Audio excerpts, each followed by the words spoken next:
council meeting be called to order. Would you please stand with the pledge of allegiance and hold those signs? I pledge Allegiance to the flag of the United States of America and to the republic for which it stands, one nation, under God, indivisible, with liberty and justice for all. Thank you.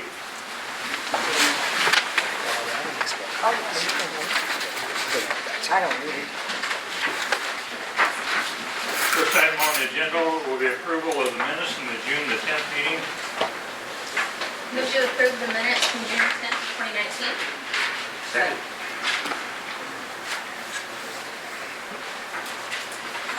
It has been moved and second to approve the minutes from the June 10th meeting. Will the clerk please call roll? Adams? Yes. Kahar? Yes. Malat? Yes. Shriver? Yes. Stein? Yes. Next item will be approval of the statement of bills paid in an amount of $164,122.48.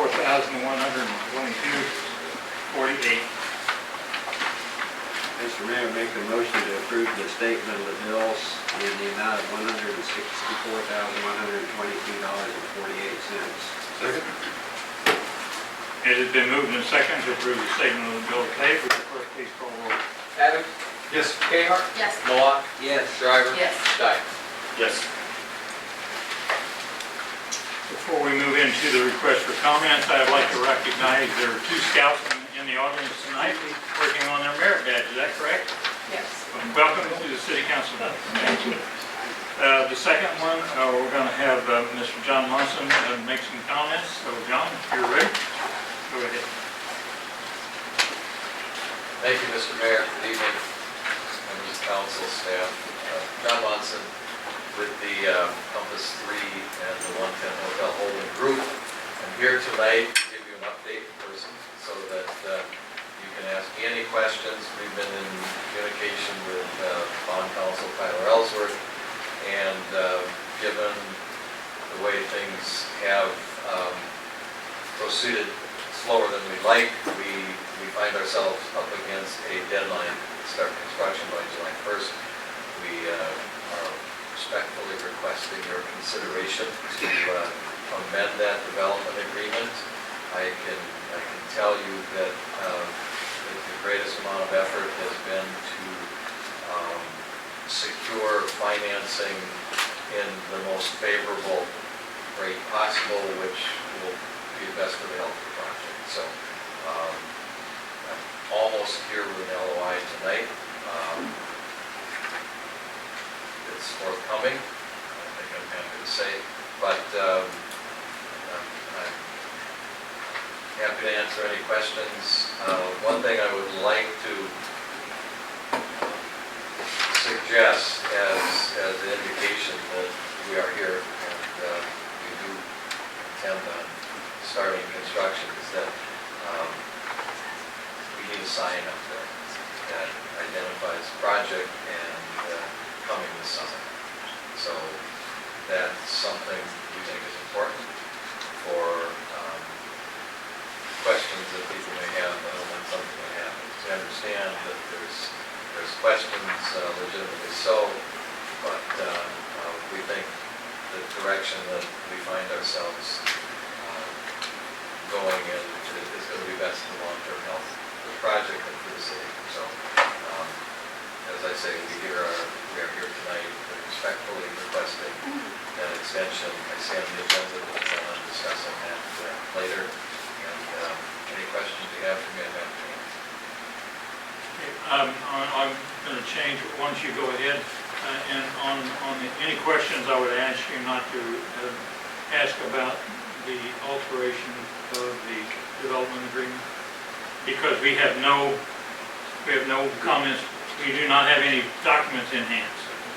I would just assume that be handled after the council is informed of what it is. So I guess my first question is that the item that we will be discussing We'll be soon? discussing the development agreement and how it, Okay. time frames and how it relates to the overall documents and other documents and processes. Okay. Tyler will bring us up to date. I concur with Mr. Monson. There has been discussions between the two parties and some suggestions and some language probability back and forth. So there's been communication this year in the last week or so. And I don't mind saying this, we felt like we needed first to have this discussion with the council as it relates to the development agreement, some of just the legal pieces of it, before we put an item on any agenda for action. Obviously, when we come out of executive session, as in any executive session, we have rights to take any actions if we so chose. But I think it's our intent at this point that we will probably come back at a later meeting, likely the first meeting in July, with any amendments, unless there's significant amendment issues that have to be looked at. That's the kind of proposed process at this time. Is it still your intention to break ground in the summer? Yes, sir. So you got 3 months. I understand our permits, our application has been made, plans are virtually shovel ready, so. I think that you hit it on a little bit in having a sign or something up there because we are getting questions and, hey, what's going on? What's the data? People are excited. Just kind of and I'm sure you are too, and wanting to see something. And so even just a sign or something up there that people could see, oh, okay, there's some movement, something's going on, I think would be really beneficial for the time being, at least. Thank you, sir.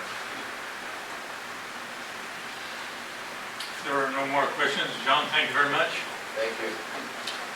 I'm just saying, if we need some information later during the meeting, we may. Yeah, We're gonna be here. Mike, I guess let me ask this quick. So our July 8th meeting will fall after the July 1st deadline. Correct. So we won't be making any action, or potentially may not be making any action prior to that meeting. We could Correct. after. So does that create any type of issues for us at all? Or? I don't believe so. That is one of the things we will have some discussion, I think, in the executive session, clear that up better. Okay. Kind of a legal question, I'm gonna leave it to Tyler to answer versus me, but Okay. it's not an automatic. Yeah, go ahead, John. Thank you. Due to modern technology, I said I was hoping momentarily, it just came in. So What just came in? it is a LOI, it's a letter of intent from the Altos Group for providing the funding, financing that we have been working so hard. Is that, is actually some information you could forward to? I will forward Mr. Ellsworth, absolutely right now. I'd rather go to him than anybody else will. Certainly. If you take that, then we'll have it. It can be reviewed prior to us going into executive session, hopefully. Or Derek, yeah, he can look at it, yeah. Okay, so Thank you. I would say you're. Yeah, that way we have it for a discussion. I'm saying try with Yeah, be yeah, looking at it, yeah, right. not out front of us. Okay, Yes, yeah. Excuse me. Thank you. You're fine, thank you. thank you. Thank you. All right, are there any other requests or comments from the public? If so, we can, state your name and address for the records. You have 3 minutes. The purpose of the public comment period is to receive requests or comments from the public. The city council will not take action on specific requests or comments, but may direct staff to respond or place the item on future agenda for consideration. So go right ahead. Jeff Body, 1205 South 103rd Street. Again, I'm here before the council to say, what are you doing about lowering my tax? And I've heard you all say you're working on doing that, but it hasn't happened yet. So you're doing something wrong. You're outspending more than you're bringing in taxes. And it seems like I have no voice here. As a resident and voter of Edwardsville, it seems like the people who do have a voice only have a financial interest in here because of the tax breaks. Whereas I have a financial interest too, but I'm the one paying the extra taxes that they're not paying. So again, I don't feel like I'm getting any representation at all. I feel like no one up there listens to me. And I wish there were more citizens here to speak out that they're tired of the mill levy going up. And even the mill levy doesn't go up, their valuation goes up, so they're paying more taxes. Because we do have the highest, or one of the highest taxes here in the area, the city of Edwardsville mill tax. and it's not going down, it's going up. Thank you. Thank you. Mayor, I do want to make one comment. I mean, there's not much middle of the year we can do with the mill levy. Once it's set, it's set. I mean, I can't adjust it. Obviously, we will be having those discussions as the budget process goes on. I would note also that actually our mill levy, while not significantly, has gone down over, I think, 2 times in the last 5 years. So, just for that. So, we'll obviously be looking at again this year as we look at mill levies and budgets and understand the concerns. Thanks, Matt. Are there any others? If not, we'll move on to item number 4, conduct a public hearing regarding property at 1830 South 94th Street and the record as findings through resolution 2019-11. Mayor, are you going to handle this thing? No, go ahead, you're prepared. So I wasn't sure who was handling it. Please. Oh, got your name right there. Thank you. Okay. Good Go evening, ahead, City Council. comments, then we'll open up the public hearing. Yeah. Zach has a couple of pictures that he's going to give to you, City Council, this evening regarding this item. Number 4 item on the agenda is for City Council to conduct a public hearing tonight regarding the property at 1830 South 94th Street and report its findings through the attached resolution 2019-11. As you'll recall, May 13, 2019, City Council meeting, staff provided a report to you regarding the condition of the house at 1830 South 94th Street, which actually went through a fire last October. And at that time, city staff considered the house to be dangerous and unfit for human habitation. At that time, a resolution was passed, which fixed a time and place for a public hearing to show cause as to why the structure should be found dangerous and unsafe and ordered repaired or demolished. That's where we are today. The attached resolution was adopted. The resolution in May was adopted and it was published in the paper for 2 consecutive weeks. And it was sent via email to the owners agents, all the public holders, and any stakeholder of that property. So tonight, the purpose of this hearing is to give the owner or the owner's agent or any lien holder or anyone who has any interest in the property to come before the governing body and appear and show why the structure should not be found dangerous or unfit or unsafe for habitation. If after the notice of the hearing that the governing body determines that the structure is dangerous, unsafe, and unfit for human habitation, then the City Council must adopt the resolution 2019-11 to support those findings, and the City Council should give them reasonable time to repair and remove the structure in question. If you'll go and look at the resolution attached, or on the next page, resolution 2019-11 indicates in section 2 that the governing body will have this nuisance abated no later than 120 days. So if you adopt the resolution tonight, you're giving the property owner another 4 months, approximately 4 months, to abate the condition. Again, as I indicated, the house caught on fire last October 20th, so in 4 months, I believe October 24th, so that'll be a year after the fire. I would like to note that we have received some insurance funds, fire funds for this house. It's not enough to probably demolish the house, but we do have that. And I'd also like to note that we reached out to the property owner numerous times. There was some exterior work being done on the house over the last couple of months with windows and such. We were just having a hard time connecting with them. And we informed them that they really needed to come to the City Council meeting and speak on their behalf. And that they needed to also obtain building permits.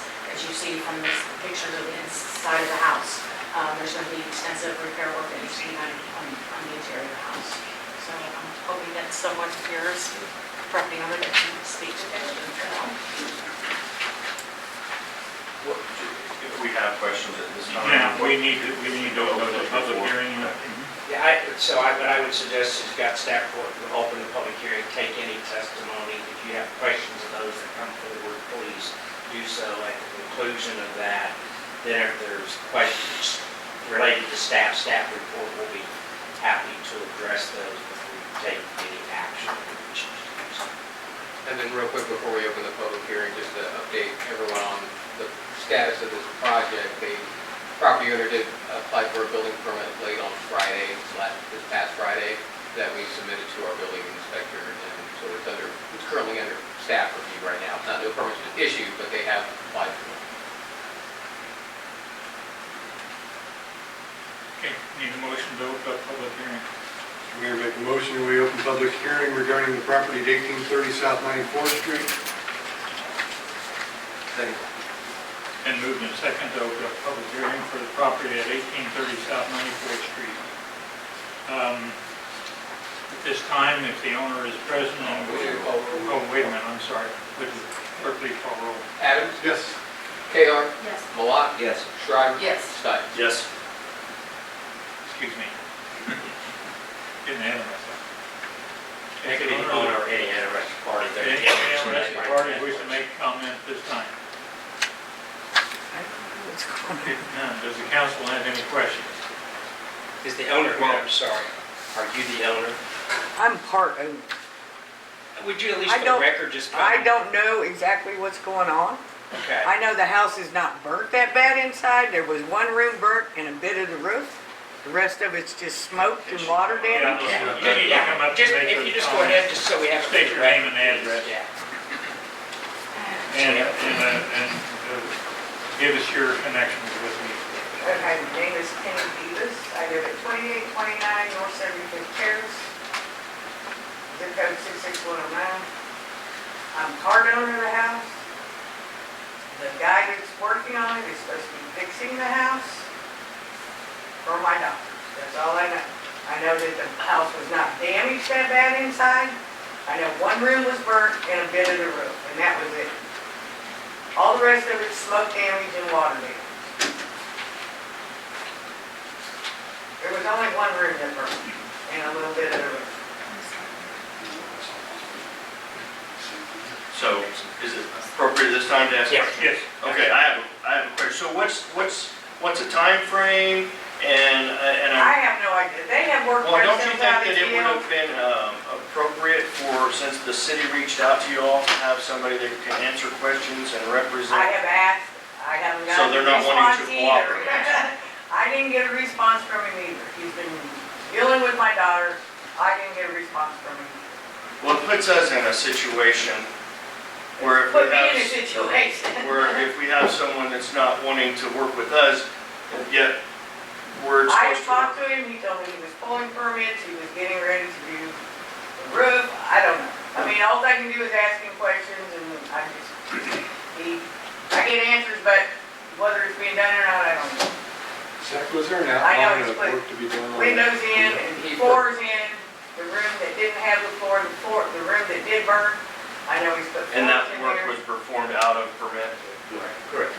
And the permit that was applied for this past Friday does contain a pretty sparse scope of work. At this point, we'll probably be, during the staff review, be going back for some additional, requesting some additional information so our inspectors know what it is they're going to be inspecting at the end of the project.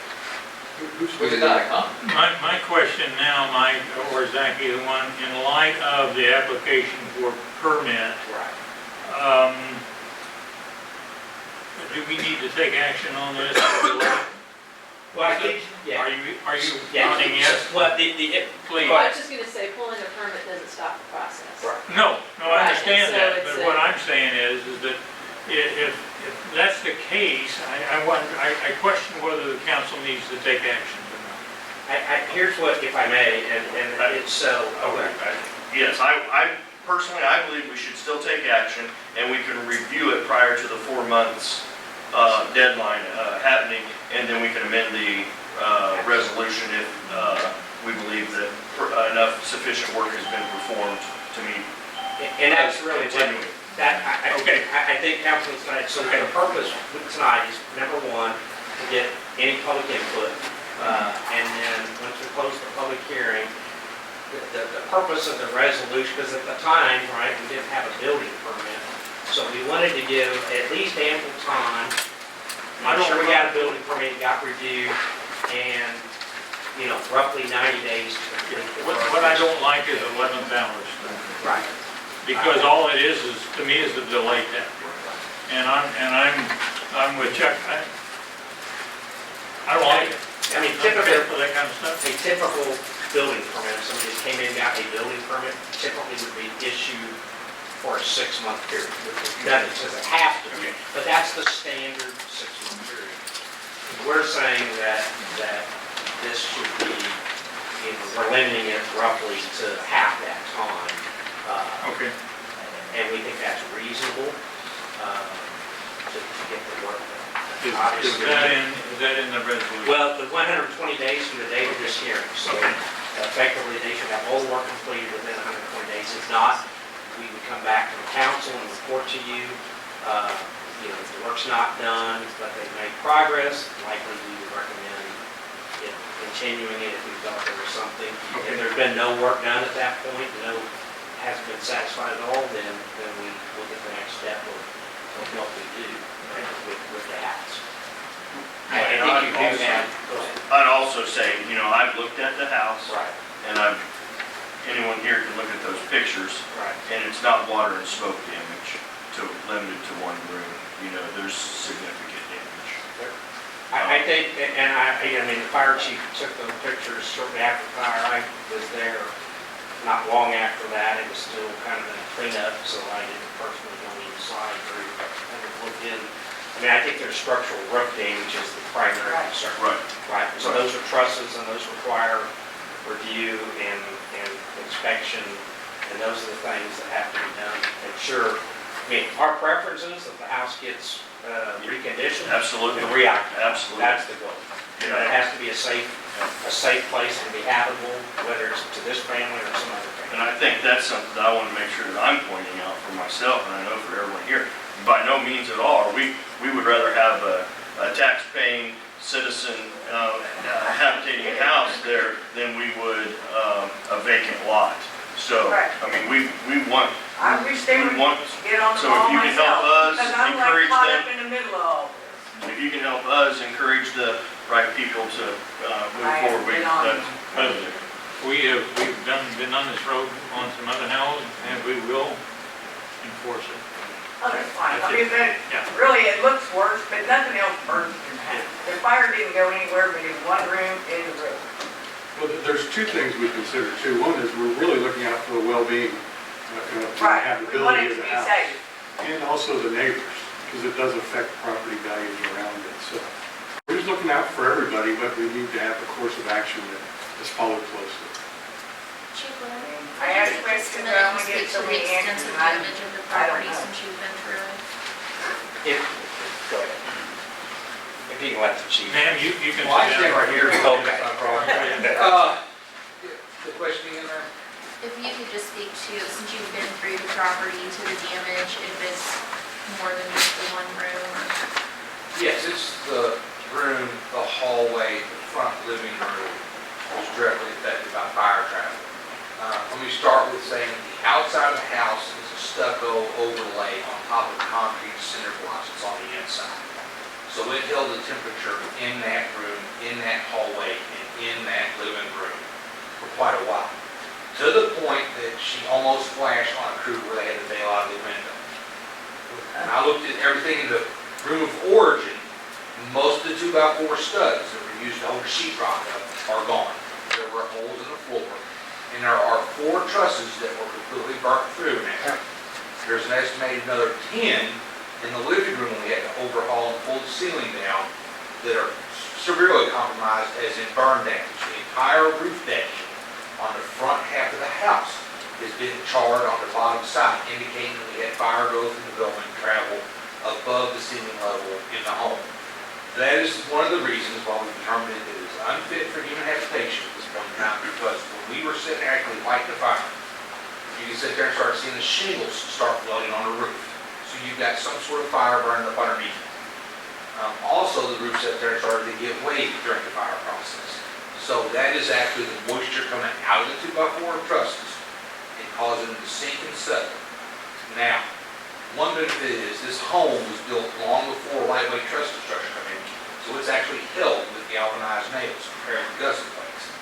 But we have the concern that, the temperatures that got in there, the concrete that cracked, it was the interior supporting walls and the damage to the roof. It was not an immediate thing, it just patched up and moved right back into it. After the initial fire, 2.5 hours later, we were called back out again because she had started up again and deactivated. So how does that extreme heat affect the integrity of that concrete? Did you say concrete or concrete block?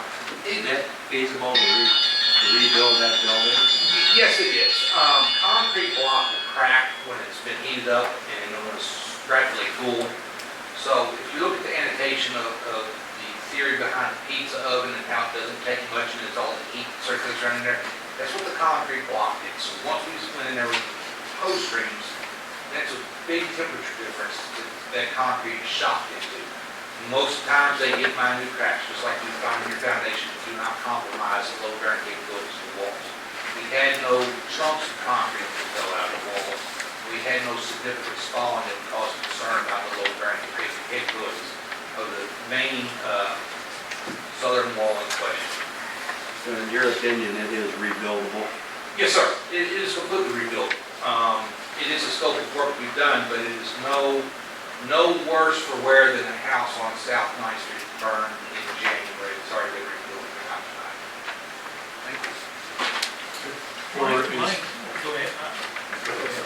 My question is, should a permit be issued, what is the regulation for inspections so that they answer our questions about the integrity of the whole house?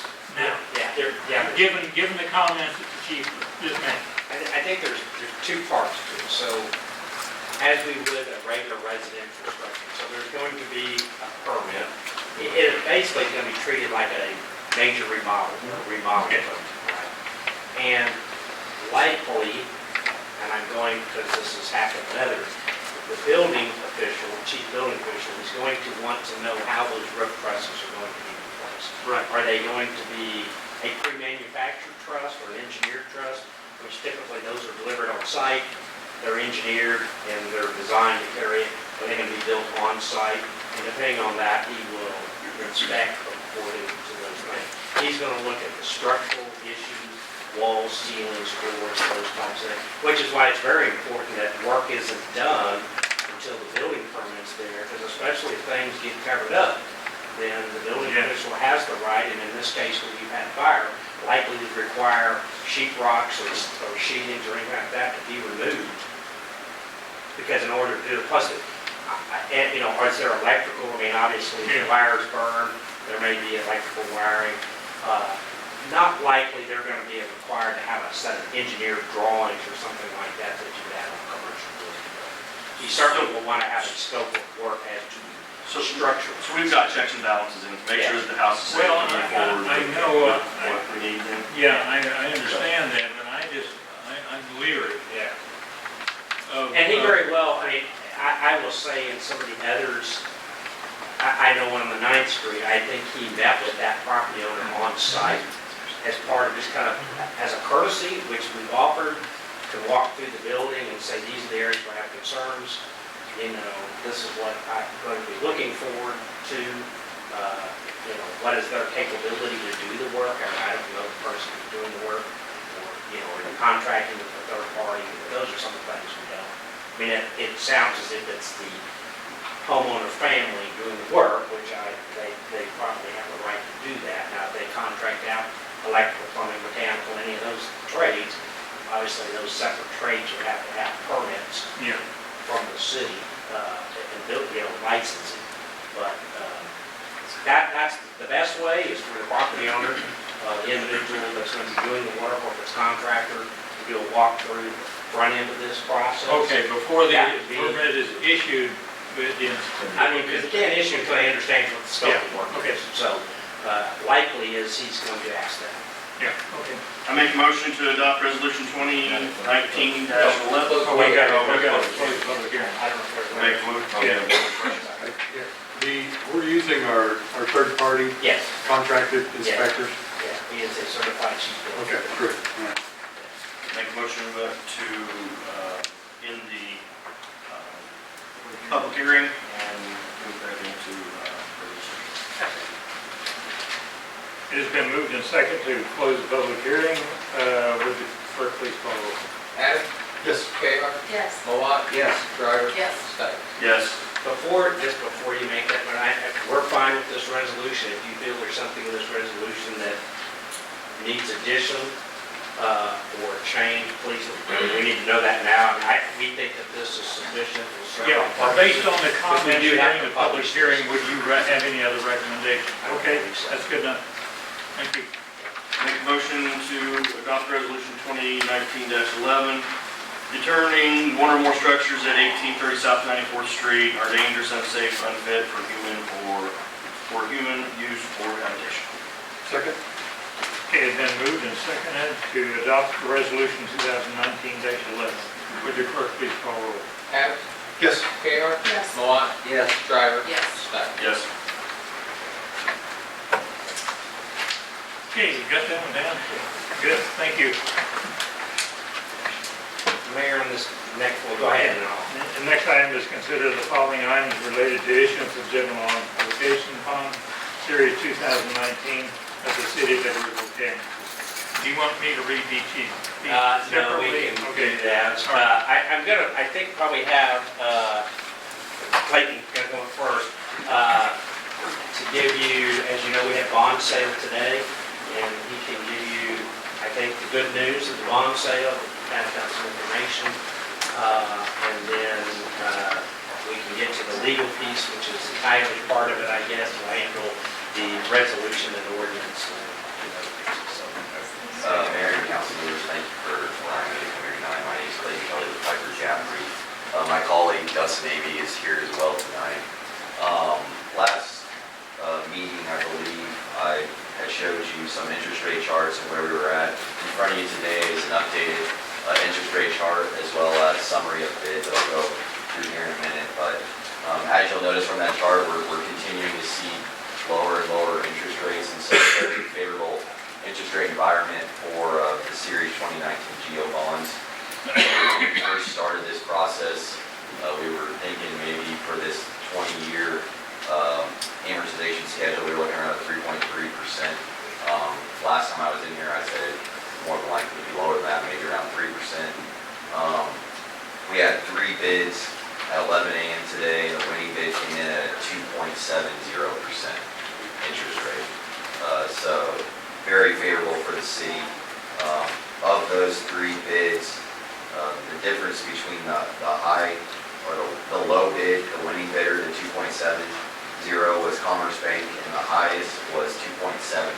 So very competitive results as well, which is a great result for the city. But I just kind of wanted to lay that out there in front of you, and so you guys have an idea of what we look at whenever we receive bids, and really good spot for the city to be in. You should be proud of the result that you got from the sale. And if you had any other questions for me, feel free to ask.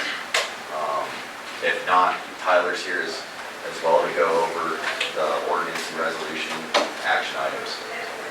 I think if you want to discuss that we actually will issue a little bit less in total markup than Yeah. average, just because of the favorable bond market. So Yep. So with those bids, what you'll notice is on your bid summary, there's a premium row.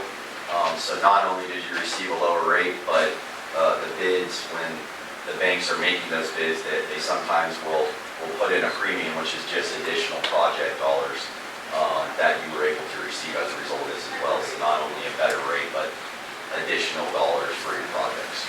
And that figure was around $267,000. So part of that, because part of this is refunding, and so that number stays the same, actually means we'll issue a little less, about $80,000 less in par value than you initially sold. So I just bring that up because you see in the agenda it says $3,840,000, and in reality, by the revised document, you'll see $3,760,000. So just get that question out of the way. Because of a good environment, we actually are meeting all of our needs and actually not having to actually issue as much in debt. So positive, all positive. So, thank you. I just have a quick question about this chart. Yep. And it could be just because I'm newer at it, but the total interest cost and maturity rates on the lowest interest rate seems substantially higher. The cost is higher than the 2.74, and then the premium seems higher as well. Is that normal? Are you comparing the third bid, the 274 to the 270, is that what you said? So the higher premium that you receive is the rates that they give for each of those, the differing between what we call a coupon versus interest rate. That additionally basically just gives the city additional dollars, but what they charge with those additional dollars, the actual yield on the interest rate is lower. So while you're receiving a little bit higher in your premium, the total interest rate, referring to the net interest cost being about that couple $1,000 difference. Well, that and the maturity rate specified. Sorry, do you mind? You're talking about that, where's the total interest cost maturity rate specified? Yeah, Okay. yeah, so if I'm just following those columns down, and it just seems like that one would have lower rates. I think she's into the discussion of. Yeah, the The time high value money, Yeah, yeah. Yes. net interest cost versus true interest Yes, cost. it's complicated. Yeah, great question. Trying to think of the best way to explain this. So, You did a great job. Rick. yeah, okay, so essentially, the discount, the actual true interest cost at the very bottom, that 2.70, it factors in the time value of money. So essentially, thinking about it as $1 today, you can reinvest that dollar so that $1 15 or 20 years from now is actually valued at less because you're able to earn additional interest on the dollar today. So the net interest cost, that doesn't factor in the time value of money at all. It basically says over 20 years, $1's worth the same every single year. So your absolute difference, yes, it is going to be a little bit higher on the wind bid, but when you look at a stream of payments, what that you have to make over 20 years, if you're making higher payments in like the 15th, 16th, 17th, 18th, 19th year, the reality is the value of those payments, the dollar value is lower than if you would have had to make them earlier. Does that make sense? Because you're sacrificing an investment opportunity on the dollars that you hold today by having to make a debt service payment today versus a debt service payment in the future. Most bonds when issued, and I don't guess all, but most, they would use what's called the true interest cost as the evaluating mechanism. And I don't know, I'd have to go back, I don't know that I've seen them quite this close between the net interest cost and the true interest cost where you're talking a couple $1,000. I don't know that I've seen it in my 30 years that it's that way. I'm assuming it's because of the market conditions. Quite honestly, I've not seen a premium paid of, I've seen premiums, I would say, I think the last one was maybe, $30,000 or $40,000. So I've seen it the other way too, where it's a discount, but. Yeah, it's a good discrepancy to have in this environment where you're having to factor in, these bids are all so close that you have to evaluate, over 20 years, you're making 20 separate payments, and the timing of those payments is going to affect who wins that bid. So it's a good situation for the city, but we factor in the time value of money for our clients, so that's going to determine the winning bidder when it's this close. So this is just set up a little bit different than the Robert W. Baird one? Exactly, so the structure that they have on the couponing of the bonds is set up different. That's essentially all that means.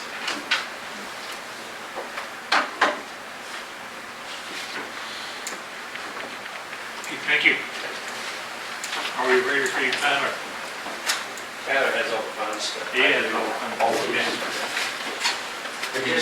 Just like, so I was, so we get, when this is all done, we get an actual breakdown that shows each coupon and how much they bid, because they may have bid more or less in total dollars, and the coupons, like, this is a little odd when it starts off at 4, it goes to 3, goes up to 3.5, and back to 3.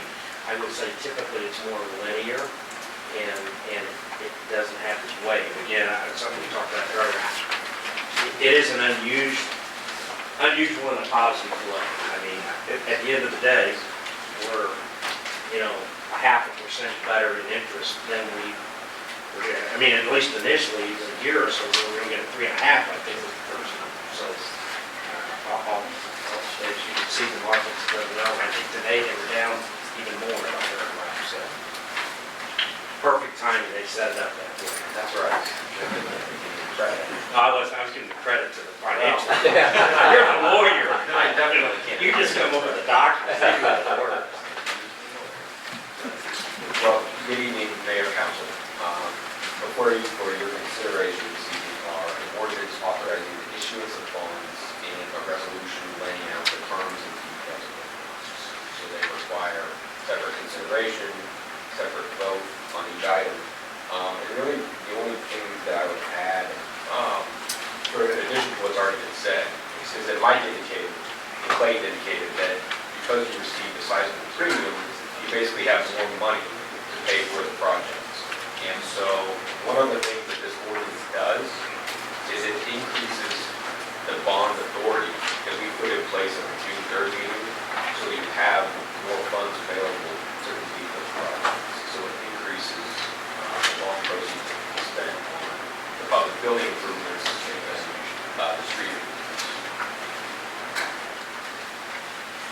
And I'm happy to answer any questions about either one of these documents. There's the authority in, oh, okay, yeah, amends and bumps. Yes. I think one of the things to also understand when we talk about these excess dollars, they have to be allocated or prorated, I mean, I guess as a percentage, right? We can't put all the money in one and not in the other. They have to be prorated across the board, with the exception of the refunding. Right, but you do have some flexibility in ways to set up, so Yeah, that at the end of the day, yeah. public building improvements are $101 amount, the street improvements and related improvements under another dollar amount, so you have some flexibility with project to project.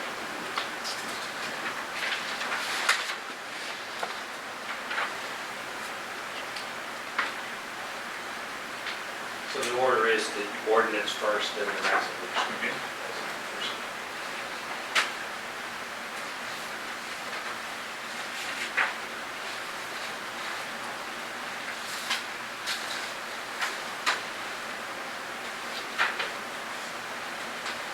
These are the same list of projects that we discussed at the last meeting, correct? Yes, correct. Yeah, one thing public staff a month or so ago, that's the project, and then we'll get a breakdown by each project, and there'll be a separate accounting by projects. So each one of those, we have to get, if this much dollars is going to a project, we'll have that, and as the bills come in, the expenses, et cetera, just like the fees that are associated, get allocated across each of the projects.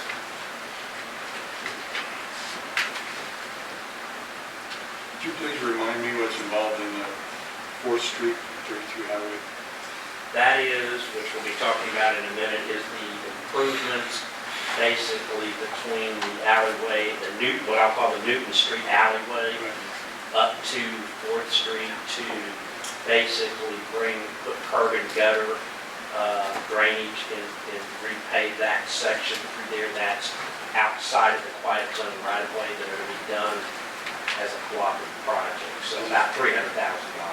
Is that the alley on the north or the south side of the railroad track? South of the railroad track. All right. So I don't remember how many feet, but probably 1,000 feet south of the railroad track. The quiet zone basically covers about 100 feet either side, 150 feet either side of the tracks. And so instead of just stopping and having those areas that aren't improved, we're going from the existing curbs that are on 4th Street and extending the curb line and everything up to K32. So finish that out. Mayor, I make a motion we adopt ordinance number 1018, authorizing the issuance and delivery of $3,760,000 of the principal amount of general obligation bond series 2019 of the city of Edwardsville, providing for the levy and collection of an annual tax for the purpose of paying the principal of the interest on the bonds as they become due, authorizing such bonds to be issued to pay the cost of certain improvements and amending resolutions number 2019-08 and 2019-09 of the city. Second. I'm not going to read all that motion, but anyway, it's been moved and second to adopt ordinance number 1018. Would the clerk please call the roll? Adams, Yes. Cahar, Yes. Malat, Yes. Shriver, Yes. Stites. Yes. Okay, resolution 2019-12.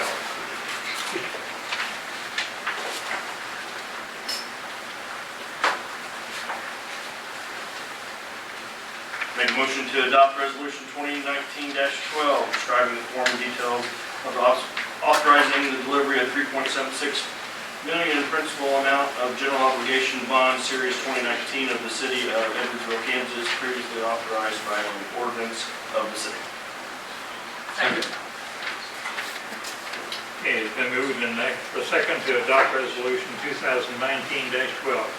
Would the clerk please call roll? Adams, Yes. Cahar, Yes. Malat, Yes. Shriver. Yes. Stites. Yes. Did a good job, Kevin. Yeah, you guys. Got a lot more projects we could send your way at 2.7. Mayor, could we just, it might be easier if, just to follow up, could we switch items 6 and 7, just in presentation? Sure we could. Okay, well, then we'll go with number 7, to consider entering into an agreement with the Unified Government, Wyandotte County, Kansas, related to the quiet zone project on railroad crossing in Edwardsville. Thank you, Mayor. Thank you. Basically, follow up to what I just said, as you know, the Unified Government of Wyandotte County, Kansas, has been pursuing the development of a quiet zone, which effectively would start in Bonner Springs at the Swingstone Road crossing and continue, at least in this phase, to the 98th Street crossing. That is a project fully funded by the Unified Government. Our portion, or in relation to that, is we have to basically give them authority to come do the work that the railroad doesn't do. So everything related to the quiet zone will be done by the county at their cost, and will be done between the county and the Union Pacific Railroad. What this project is, as we got into this and some of the discussions we've had here several times, was it didn't make a lot of sense to be coming down a curb and gutter road, and then you stop and you get into a road that's just, paved to the edges, some sidewalks, some gravel, some different things. And then you get to the railroad, then you're gonna come to a point, there's gonna be a median, and there's gonna be curb and gutter, and you're gonna go over the railroad track, and then you're gonna be back into kind of an undeveloped road section. So what we have been working with them and their engineer, which is Olson and Associates, is to ensure that we have a continuous project, but the work is outside of the quiet zone, so typically that would not be work that the railroad would do or the county would do either way. If this is a project we wanted, we would have done it under our own cost. We're getting some economy of scales because obviously contractors will already be there, they'll be ready to go, and they'll just do the work continuously. We'll still have control over the engineering and design, but instead of paying directly, we will make payments to the Unified Government and to their project fund to do this project when it's ready to go, and it's not ready to go. So what this agreement allows for is for us to enter this intergovernmental agreement with them. Again, they will be the contractor, so to speak. They will manage the project, much like we do with a KDOT project, and then we will fund our portion of the work, what those costs are. We have an estimate right now with engineering and the cost of construction at around $275,000. We budgeted $300,000 in these bonds that we just issued. So those costs could come in a little bit less. As you see, they will go out to bid. Once the bids are issued, then we will review the bid and give a kind of another yes or no from a staff level. And then as we get into the project, they built in, which is not uncommon, we basically have a 15% contingency. So if we get in out there in the middle of the project, something comes up, there's at least some room there. If we get into it and it's significantly more than that, then we have the right to terminate the contract and kind of stop it in. And obviously, 2/3 of the way through the project, that's much more difficult, but at least there is a place here. Our city attorney has reviewed it, their city attorney has reviewed it, and the only change that we have tonight, and it's really one of these kind of outside both parties' controls, is on the duration of termination of the agreement we have right now, December 31st, 19. We are still waiting on the railroad to give a date of when we're going to do their work, and they kind of first in line, so I think both parties would recommend extending that to probably in June 30th of 2020. We think it's very viable to get done this year, but the railroad, because of a lot of the natural disasters, has a lot of work, and anything like, any of these go into the back burner until they get their main rail lines back up and open, and they express that they have a lot of flooding work in the Midwest and other places. So I'd be happy to answer questions. Is that paragraph 4? Yes, sir, paragraph 4, where it basically says, are completed by December 31st, and in those two places, we would change that to June 30th, 2020. So an additional 6 months. I don't necessarily have a question. I think it's more of a, which I think I've voiced many times throughout the course of this. This is a county project, and that is taking place and basically forcing us to spend $300,000 on a county project. I believe that the county should have taken that up under the project costs. That's my opinion. So, What about the railroad crossing to the west, the private crossing? As it is right now, that it is included in the quiet zone, but the only improvements that apparently are necessary is to update signage at that crossing. So the new crosswalks and stop signs, and I think advance warning, so there won't be any physical improvements to that crossing. So there will be no horn blast at that crossing? That's correct.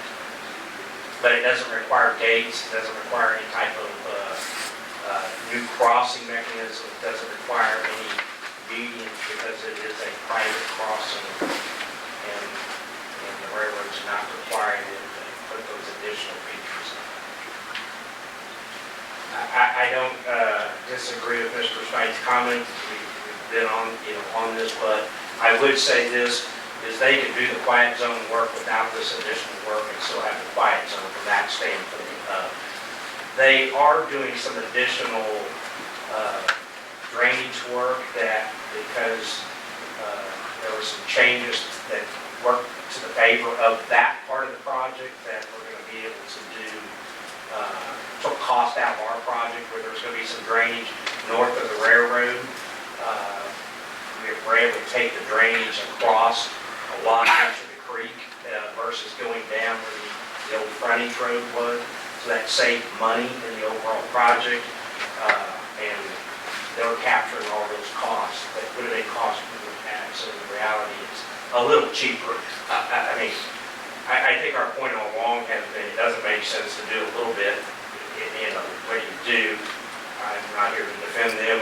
Their question is, well, how far do we have to go before it's not part of the project anymore? So I think that's the summary. I think that's the summary of the still in the discussion. same county, so that's why I was. I understand. I'm summarizing the discussions. Well, I think that actually that would make a big improvement on the approach to what we're in the plans for down here. Yes. Now we already have that part of it done.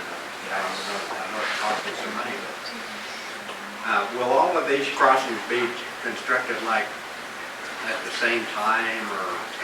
Yes.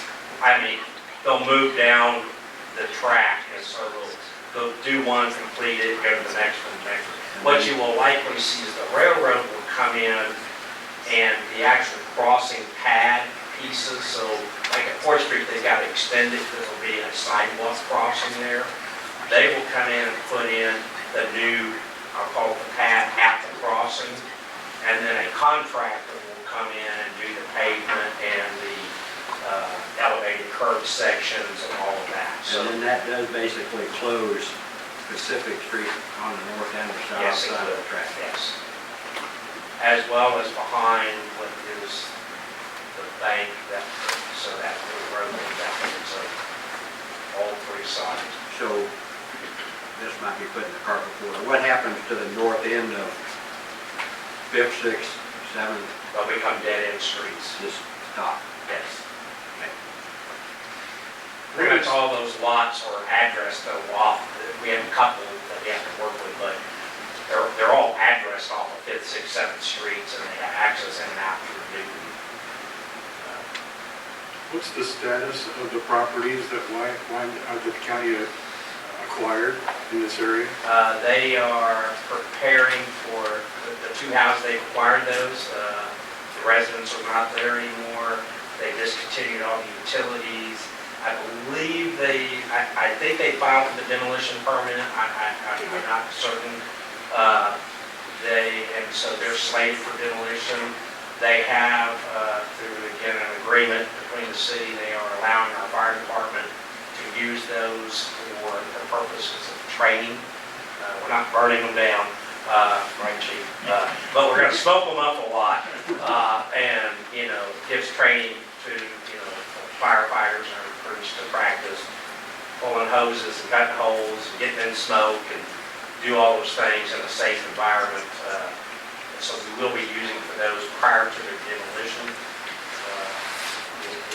Right now, I think the intent is once the demolition's done and the project is done, that those properties will be transferred probably through the land to the city of Edwardsville. Okay. Is there anything in writing about that transfer? I don't believe at this point, but we'll have a separate contract in the interval, but there's not today. I sure would like to see that in writing. Right. I mean, Were there any other, those 2 houses, were there any other properties acquired other than those 2 houses facing the tracks? no. There'll be, as far as this project, we will have some limited easements that we'll need, because the driveway's a tiny easement, but no right-of-way acquisitions is anticipated. Okay, so the buildings that are facing west Right. on 4th Street, there's no acquisition there? We will have a drainage easement, and we've had verbal discussions with that property. They're okay with that. I want to be clear, I'm not opposed to the project, I'm opposed to paying for it. I understand. I'd like to make a motion that we enter into the interlocal agreement with the unified government, Wyandotte County, Kansas City, Kansas, referred to as the UG, for additional road and drainage improvements during construction of the Union Pacific Railroad quiet zone crossing, not to exceed $300,000. And does that include the amendment to the date on section 4? Yes. Technically intergovernmental agreement. Intergovernment, yeah. So we don't want to have to send it to the AGs to get it signed. Second. Pardon me, the motion has been made and seconded to enter into an agreement with Unified Government, Wyandotte County, Kansas City, Kansas, related to the quiet zone project along railroad crossing in Edwardsville, and I will not repeat the rest of it. I do have a question before. Go ahead. In the past, we've talked about approximately $50,000 a year in maintenance costs. There are no maintenance costs associated with us in the quiet zone. Okay, excellent. None. And, because this is an important distinction, it was one of our concerns in this discussion. The quiet zone and everything related to whatever obligations are between the unified government and the Union Pacific Railroad. We are not a party to that agreement, and we're not assuming any duties under that. This is simply for road work outside the scope of that area, just taking advantage of. I just want clarification, we weren't talking about a burden of maintenance like we had discussed in the We have made past. no such agreements or accepted these. Thank you. I think that's good. If there are no other questions, would the clerk please call roll? Adams, Yes. Gayheart, Yes. Malott, Yes. Driver. Yes. Yes. I think I was going to note, I think this goes before their committee. I think the Public Works Committee, this agreement in July with action in August for their. We can get things done, we'll be able to get that done. Thank you. Next item on All the right, Randy, agenda, your I'll turn it over to presentation you. regarding Riverview Crossroads Project and DAC Road. I'll let Randy do the introduction on the project. Good evening, everybody. Randy Gordon, DAC Roads. Should be a clicker up there. Yes. David Smalling. David Smalling's actually the project manager working on this. I'm here kind of for continuity since we've been talking about this project for a while. What we'd like to do is, since you initiated us to begin the design process, kind of get you up to date on what the status of the design is, talk about schedule, talk about current estimation of what the costs are looking like, and then certainly take any questions you might have. So, I guess I will throw out any questions. Anybody need a refresher on the general, why we were going? We'll have a map here in just a second. Okay.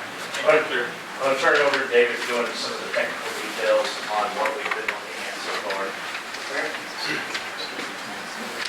There we go. Okay.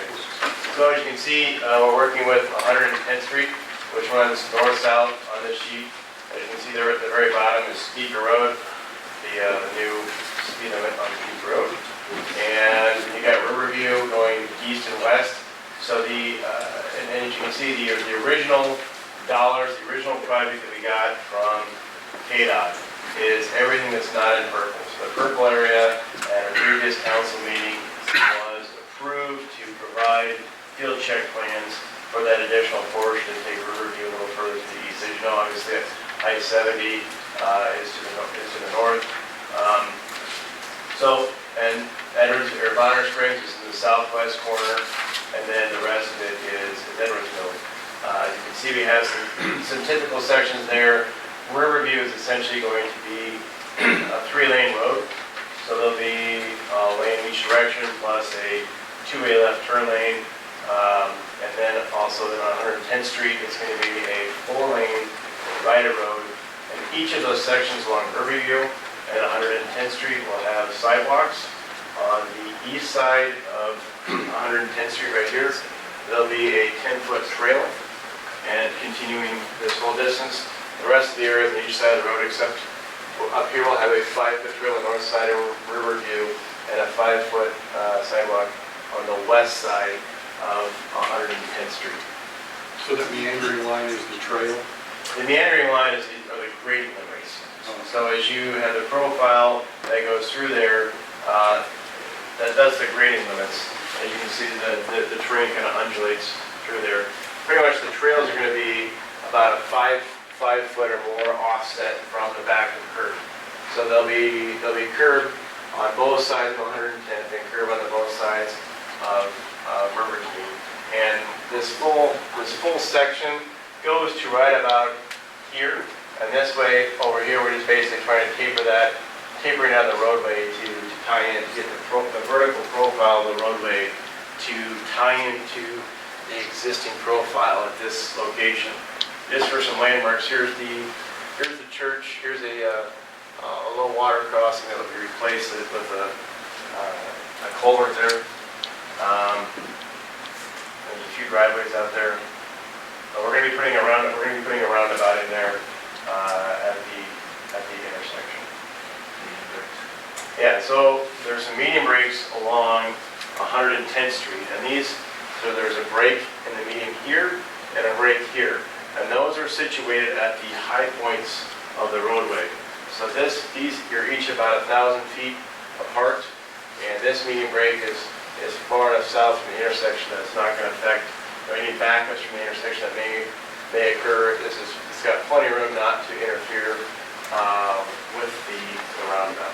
Does the median break on the east side, does it take into consideration the house At which location? that goes on the east side of 110? Are you talking about the Osmonds property? No. There's no median breaks along. No. She's farther south, it's past Okay, the here's- existing median. Yeah. I thought, So here's- seen it? Yeah, so here's his property, there's his driveway that comes right here, so there will be a driveway here.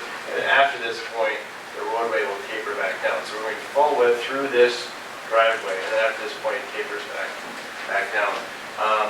Also, there's going to be, you see some blue in here, that's essentially the right-of-way that would need to be obtained as part of this project.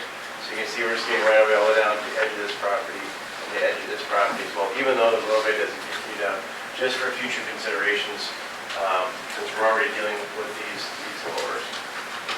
On the south end, is that right-of-way acquisition, is it enough to put a four-lane highway down to that point? Yep, yeah, I mean, so this typical section that you see here for 110th Street, this actually says south leg, it's just up to read. So if you were to continue this full typical section all the way down to here, that would be enough to sit within that right of way. So there is no direct access to the driveway on the west side of 110. So this, you're talking about this driveway right here? Correct, it will not be a full access break, and at this point, we're planning to provide a driveway there if necessary, but it would not be, if these guys just move like crazy and they're like, hey, here's a development, go ahead and put it in, maybe, we wouldn't put that driveway back in, but for now. It'd be a right in, right out? Yes, so this one would be a right in, right out. Or they could redesign that road and have it come out the break. Is that correct? Yeah. Well, I'm talking about, yeah, Yeah. but for the existing Yeah. homeowner that's there now. For residential. Right in, right out, and go down and.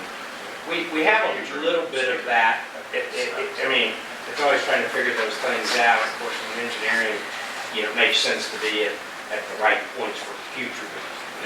The assumption is commercial development in this area, right?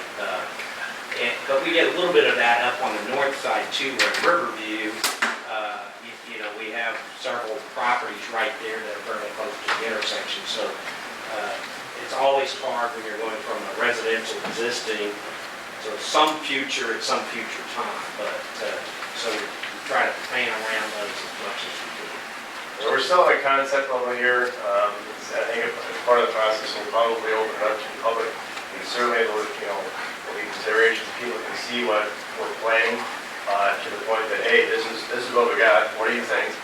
What change would you like to see? So we'll have some input there, and we can make some changes in time before we get too far down the road. Is that included in this part of the project? Is the public meeting included in this part of the project? Typically, yeah, typically it's after field check or sometimes right before field check. So it's done at a point where changes can still be made without any detriment to schedule or other considerations. Because the people really need to know about what the development is and how it's going to affect them.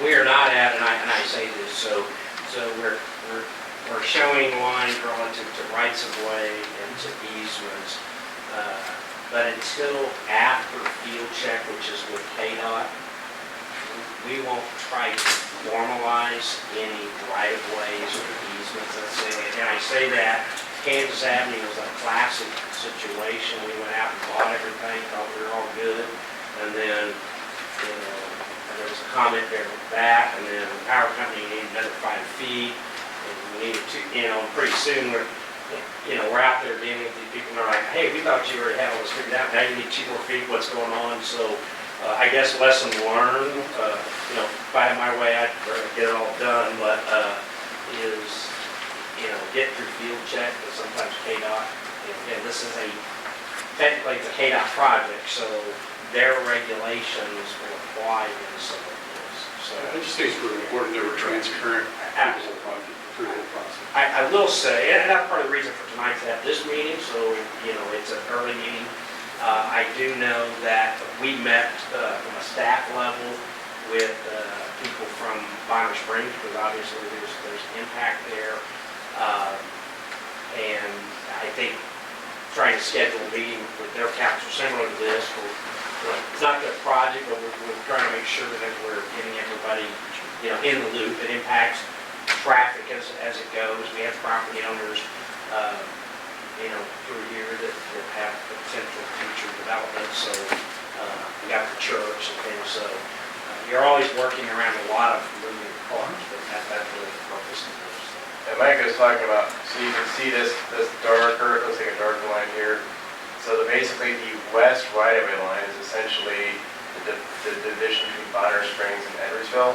So that line comes up as the west right-of-way line up to this point. Then it's basically the north right-of-way line here, and all of that encompassed that is Bonner Springs. So essentially the Still whole south of that line, that bit is Bonner? All of Riverview technically is in Bonner. We're still trying to, at the corner, there's a little question there. We gotta go pull the old documents from when this area was annexed into the two cities, whether it's exactly square like that. I mean, that's what it shows on the county maps, but we just, signs are in all different places, so we are having to figure that out. So, yeah, that Riverview west of the intersection is Bonner Springs, the entire line. And we've designed the roundabout to handle long semi-traffic.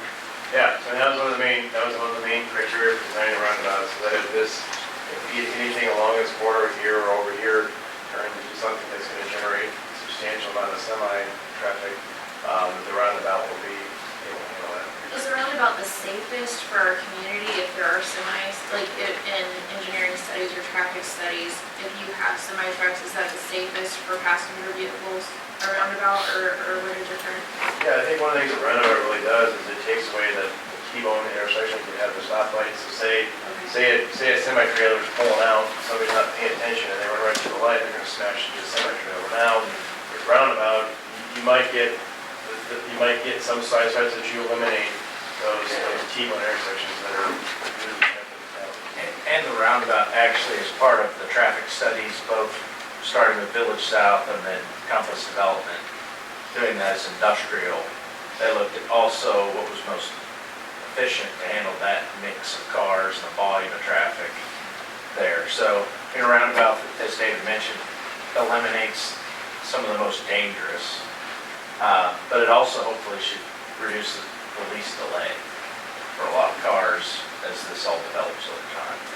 One of the benefits of having Randy, he didn't say this, but is actually a PTO. So is David. Oh, are you? Okay. Yeah. So you have two traffic engineers in addition to civil engineers. So they bring a little extra to the table when it comes to rates. Sorry, David. Oh, that's right.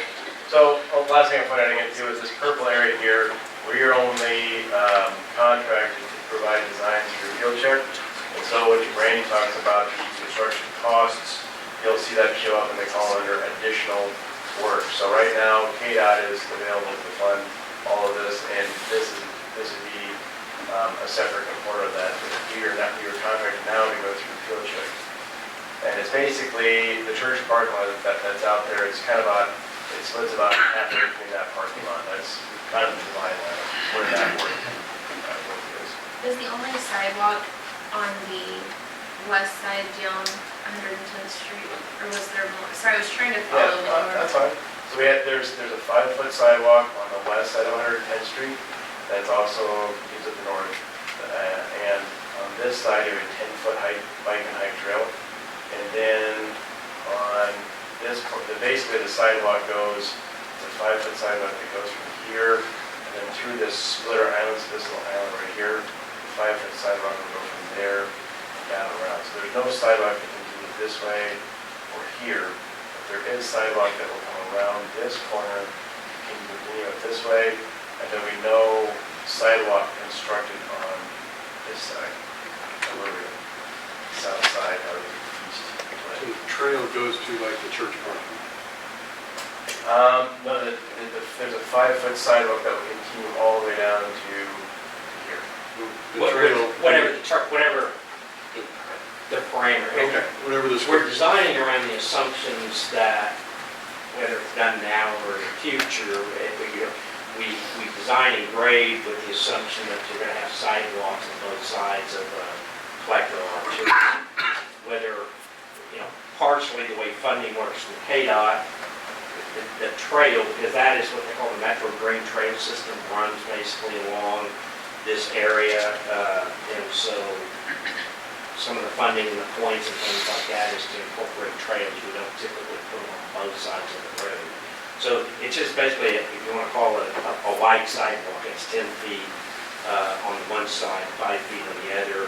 Will come up, and then we'll have sidewalks, as you mentioned, in the future. So that'll have a continuous sidewalk all the way up and over K32 bridge. That would take I-70 bridge. So you'd be, each sidewalks all the way over. The Village South project, as you know, has sidewalks built into it, so get them connect out. The link we don't have is a sidewalk on the east side of 110th Street from Village South to South, but that'll probably get picked up as those parcels develop. And so you'll have a continual sidewalk system in there. I assume as we go down Riverview in the future, there'll be sidewalks built as part of roads.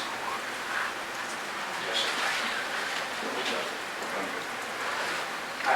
One of the things, and I don't think we have to have it tonight, and I guess Randy's going to talk about it a little bit, but, we are coming to this point on this purple area, and no, we don't have any dollars set aside, right? But at some point here in the next couple of months, we'll have to make a decision whether we think we want to continue to construct that piece, and I know you don't have I don't know what the amount is either. Just from a standpoint of taper, so we're going to taper there, we're going to taper farther down the road, and we have to make a decision. Is it better to let KDOT build its project and then follow it up with a separate city project, because there are certain regulations that are more difficult, that can impact the pricing, but sometimes you get the benefit, the contractor's already there, that obviously these guys will help us make that decision. I don't think we're there tonight, but Right now, we're she's there going to touch on pretty soon. area. So this is an overview, kind of give you the project limits and the parameters of the project. The next slide I'll talk about is just the schedule, and then Randy's going to talk about costs, and then we're done. Any questions along the way, let me know. So the current KDOT project schedule is, as you see here. So as we touched on, as Mike had noted, we're planning to have a work session with Bonner Springs on July 22nd. All the discussion that we already had with them, just to get them involved, because as you can see, the west leg of Riverview is in their jurisdiction. And the field check plans, as per the KDOT schedule, is September of 2019. Mike has requested, hey, can we speed that up a little bit, try to get it done by late July, early August. That's the plan. Just kind of get things accelerated a little bit more. We'll see how that affects us. Potentially, the whole idea is, hey, let's get this thing bid a little bit quicker, construct a little bit quicker, so they can get field check plans done early, that's great. Then you can see office check in February of next year, final plans July of next year, and then what they call PSE plans in October. And then the letting gate that they have, that's when they decide who the contractor is going to be. It kind of starts, that's kind of a couple months after, that's about when the construction starts. So this is right now slated for construction in spring of 2020. I think I'm trying to, etc. Any questions? 2021. Yeah, 2021. Looking for the attention. But any questions on the schedule before we ready to talk about costs? That's the fiscal year we have the funding, right? Yeah, it's a fiscal year 21 project. With federal fiscal year starts October or September, so we want to be as early in that process as we can for a number of reasons. Also, so what is also part of the reason for the schedule, so we will have to make our deposit, our share, however that finals out, about 30 to 45 days before bid leg, somewhere between the PS&E plans and the leg. So they will get those plans, they will decide what the cost estimate is, ultimately, I mean, KDOT will give us a cost estimate. Generally, them and DHC are pretty close, in my experience. that's what then says, okay, here's the project, we're ready to go to bid, you write us a check for that portion, obviously that's where bonding comes in, but we have to have enough time ahead of that. We write a check, it goes to letting, well, it pretty much turns over to KDOT for the most part. We will have an inspector on site that we select, but for some, they kind of work for KDOT in the sense that KDOT has their system of how everything works, and they have to go to their offices and put all the information in and keep track of it, but we select who that company is. Is Bonner on board with the Riverview Park on the west? Is Bonner pretty much in agreement with what's going on? Yes, we had a meeting of agreement there, I mean, for the portion that is part of this project, they reviewed, planned and saw what was planned for this, and they're part of that. I think their question is, just as your question was. Well, we don't want to have 3/4 of a roundabout. Right, yeah. I think part of their question is, does it make sense to go farther and not, and there was some platting and some things of that project, the Bonner Springs project, and so we're trying to take in all that data together and make sure that as this moves forward, it makes sense going forward. So, partly I think they're asking, hey, what if this project went farther to the east or to the west? I mean, it would be their jurisdiction, but does it make sense? That's their decision. Does it make sense to tie some projects together to make it a bigger project? I just want to make sure that we're on board. I think we all know that we're going to be Timelines especially that way for that. So that's why the presentation with Are them. we receiving any consideration for constructing a road in Bonner? For improving a road in Bonner? The way this is set up now, because we're only going that small bit, is that it would be part of of our project. It wasn't intended to be any recovery of those expenses. They're kind of expenses we would have. Now, if it wants to go farther, obviously, that would be a different discussion. But there's nothing on the plans right now to request any recovery of funds for that. I don't remember, it's a few hundred feet. Yeah, we're going full width to this point, and then the rest of it is just it's a taper down to the existing to get a vertical profile behind the west.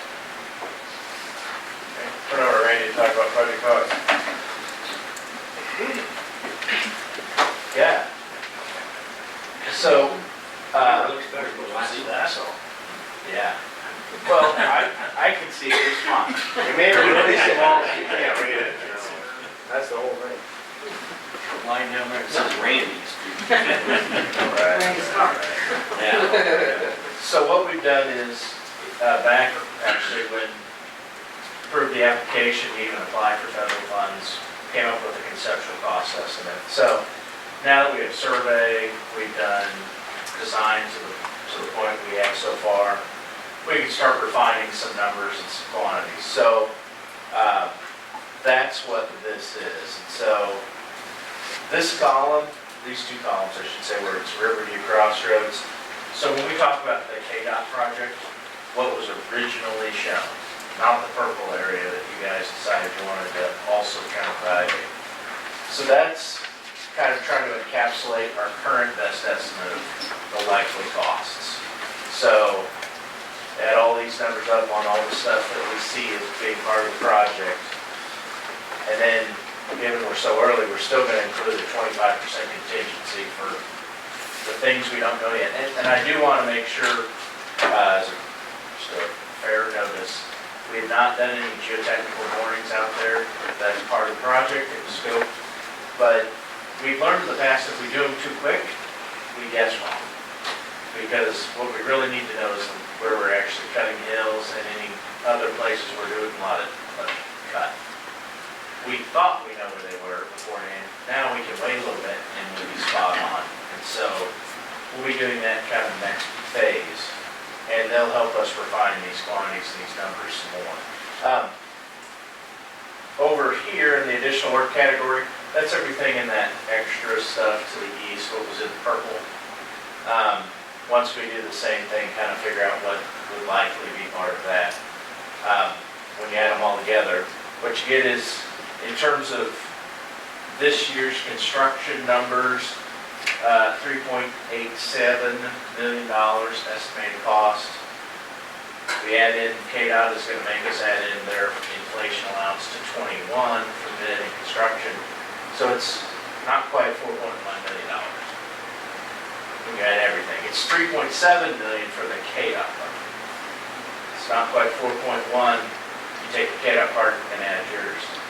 The good news is, the original conceptual cost estimates that we gave to KDOT were 4.1 or $4.2 million total construction with inflation. So I don't want to get your hopes up too much, but at least right now, no big unforeseen surprises. And if KDOT is willing, once we get through field check, we see what comments KDOT has and see if they want us to add anything to the project, if it needs to be included. I think at that point, we can start having conversations with KDOT about potentially extending how much you actually want to construct within the original budget. Depending on what they say, then you guys can have your own discussions on whether you actually want to do that. Because while it's still, right now, it appears to be within your original budget, you still have to decide that you want to add that. And as Mike said, you also have to decide, do you want to do that using the KDOT process as adding it in, or do you want to wait? But when you're still using KDOT match, then what you save probably with KDOT's contribution would most likely more than make up for what you'd save doing it yourself. You know, with KDOT projects, they have required minimum wage rates, things like that for all the employees, the contractor hires, material requirements and things like that. And they make it a little more expensive than if you just hired whoever you want. And they only have to meet the city of Edwardsville requirements for doing work. You know, you can get some lower overhead type contractors. But if in fact it continues in this direction, I think you can have a meaningful discussion about expanding construction a little bit and still staying within the budget, using KDOT match to get more. And I think it's important to point out too that them being mobilized already is, you know, if it balances out and looks right, them being mobilized makes sense to continue. So Chuck, you're right, mobilization and traffic control, because you're already either closing Riverview or you're kind of shifting lanes around, is a big deal each time you have to set up a change. So if you're already there, you're just going farther, it's generally much more economies of scale is what we're talking about. We had talked at one time, and I think I probably had the answer and I've forgotten. If we decide not to take the project down so far on 110th, can we take that same footage and roll it up on Riverview? Probably. The one thing we'll have to look at is wherever you terminate on 110th Street, it needs to be a good logical tie-in point. Well, I was thinking that first break, you know, the first break right there. Right. That would be about the same distance as that purple area. The southern one of the two to there. It's kind of what you're thinking, Chuck. Yeah. First Or break. even the first, The top one there. That one? yeah. I will tell you, based on what was shown to the American Regional Council, I think stopping that close to the intersection, they may have issue with that. But We the second showed, one is possible, maybe. you know, here, it's a transition. You probably will, as a courtesy, they have to go back to SDP. I don't know if it'll go to TTBC or not. As a modification of the project, just to be fair.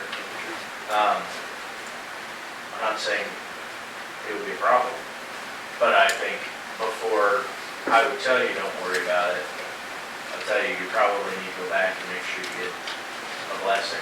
And at what point in the project would we need to make a decision like that?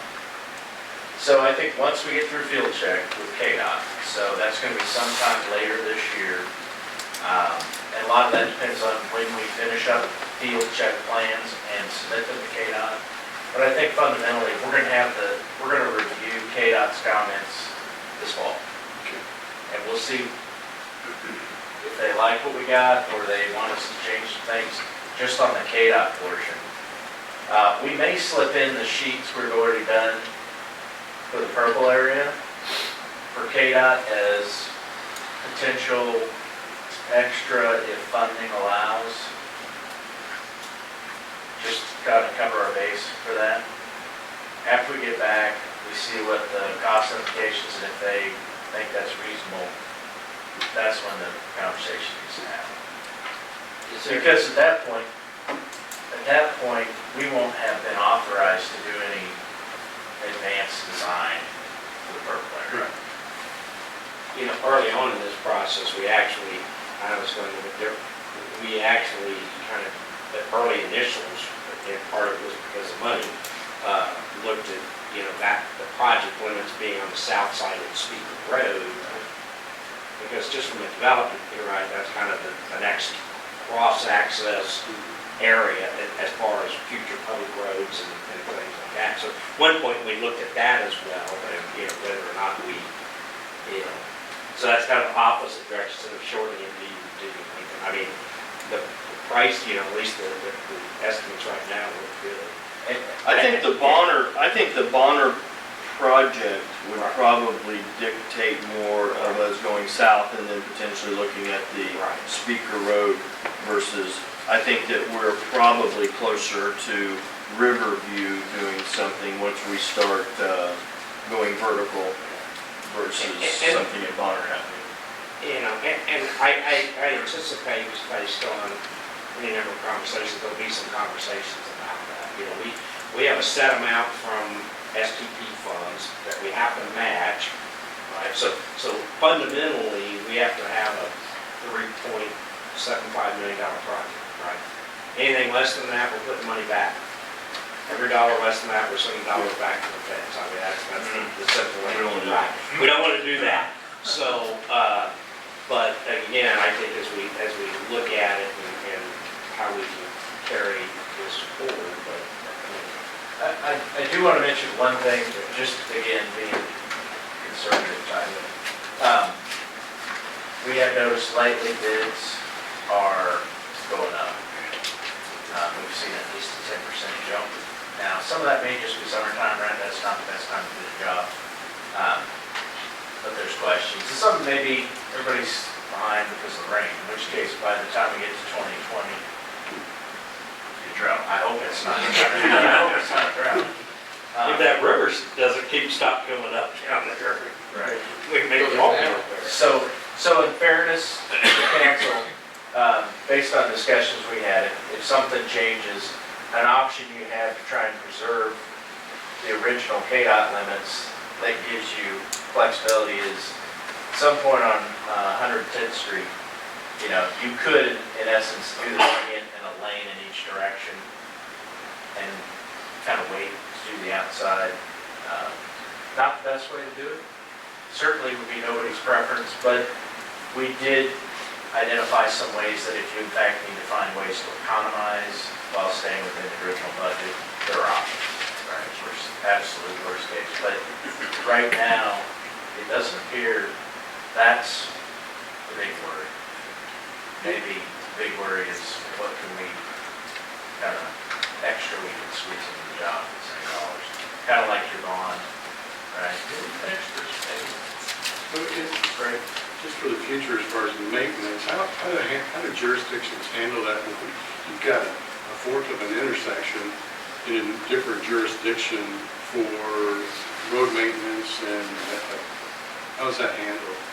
Well, Well, I'll tell you one thing. KDOT is, one of their stipulations so far is that they would like to see a draft of an intergovernmental agreement between Bonner and Edwardsville just for construction, right? I mean, this project's going to be within their jurisdiction.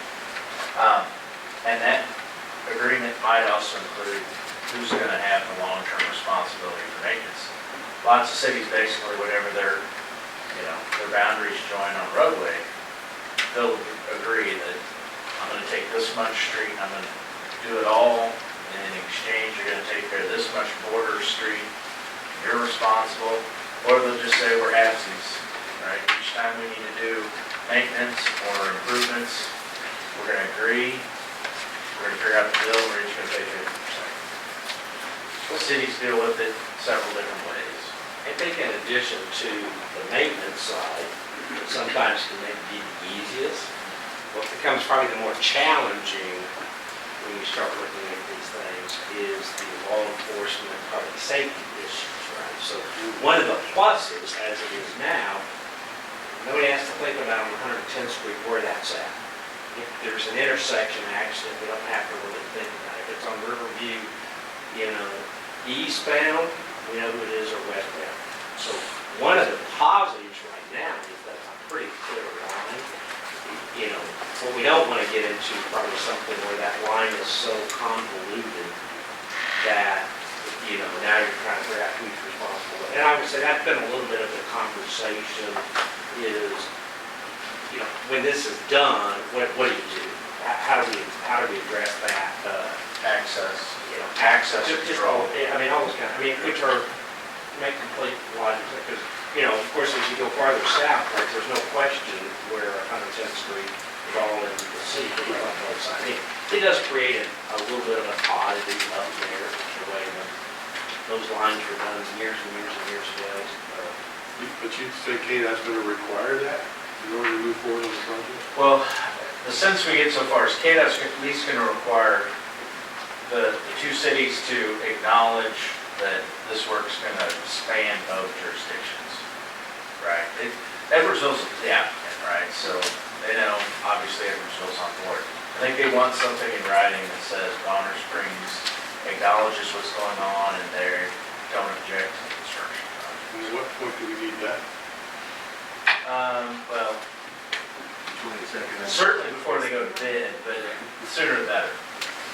That's a request that they've made, and we drafted just more of an agreement that's more of an access right agreement.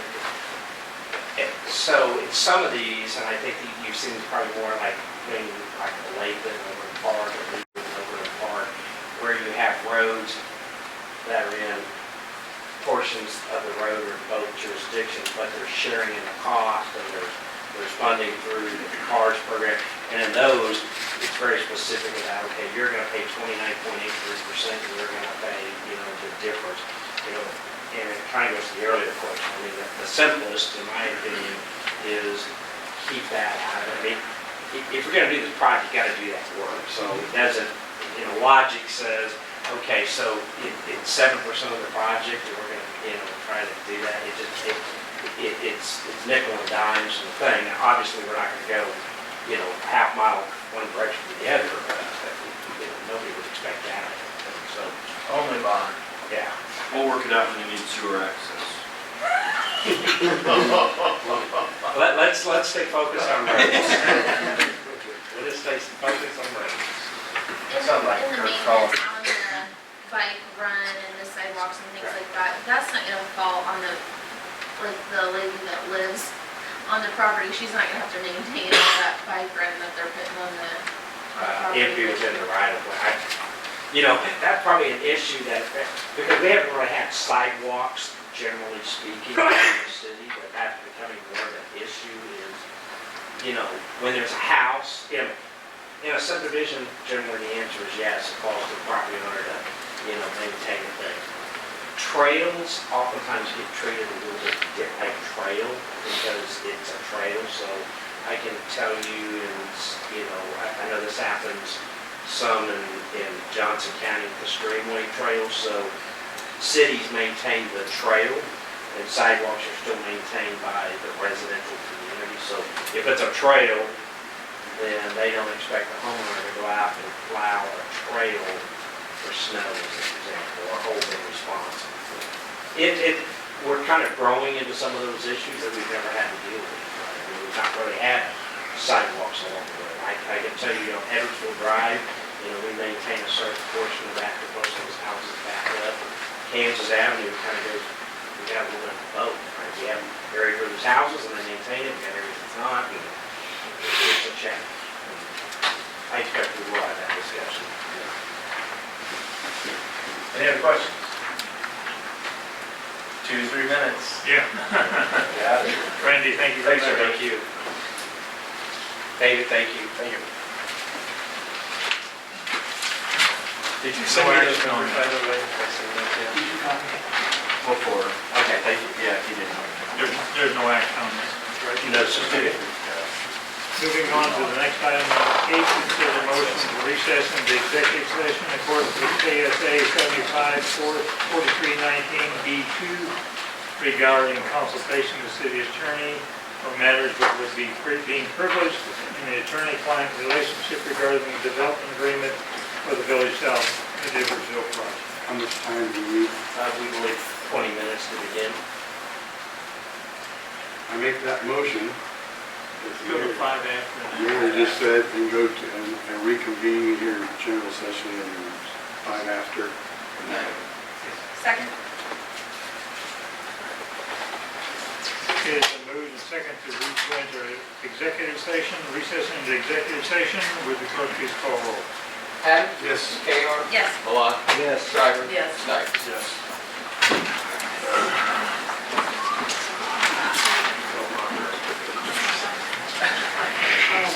You're on, that 20 minutes.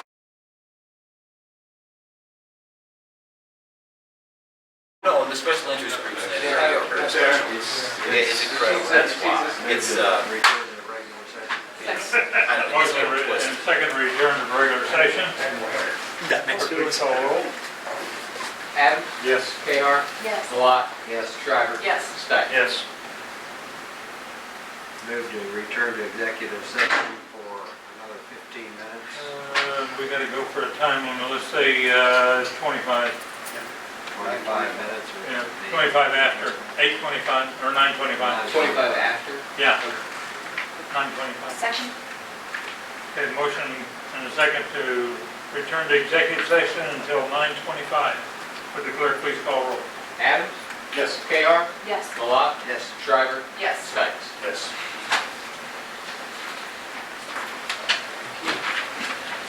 Is there anything else?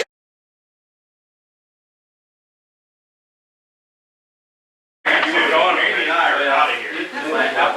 Return to regular session. Second. Your question. Motion and second, return to regular session. Okay. Would the clerk please call roll? Adams? Yes. Kayar? Yes. Malott? Yes. Shriver? Yes. Snipes? Yes. No action to be taken. Next will be here presentation regarding development of the 2020 annual budget. Strap in here, everyone. What's the more on there? I did. Down. Oh my gosh. Look how long this is. Can you put a council meeting into 2 dates?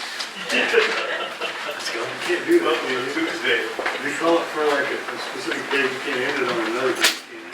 We'll see how close we get to it. We'll cross that bridge when, 11:59 and decide what we need to do.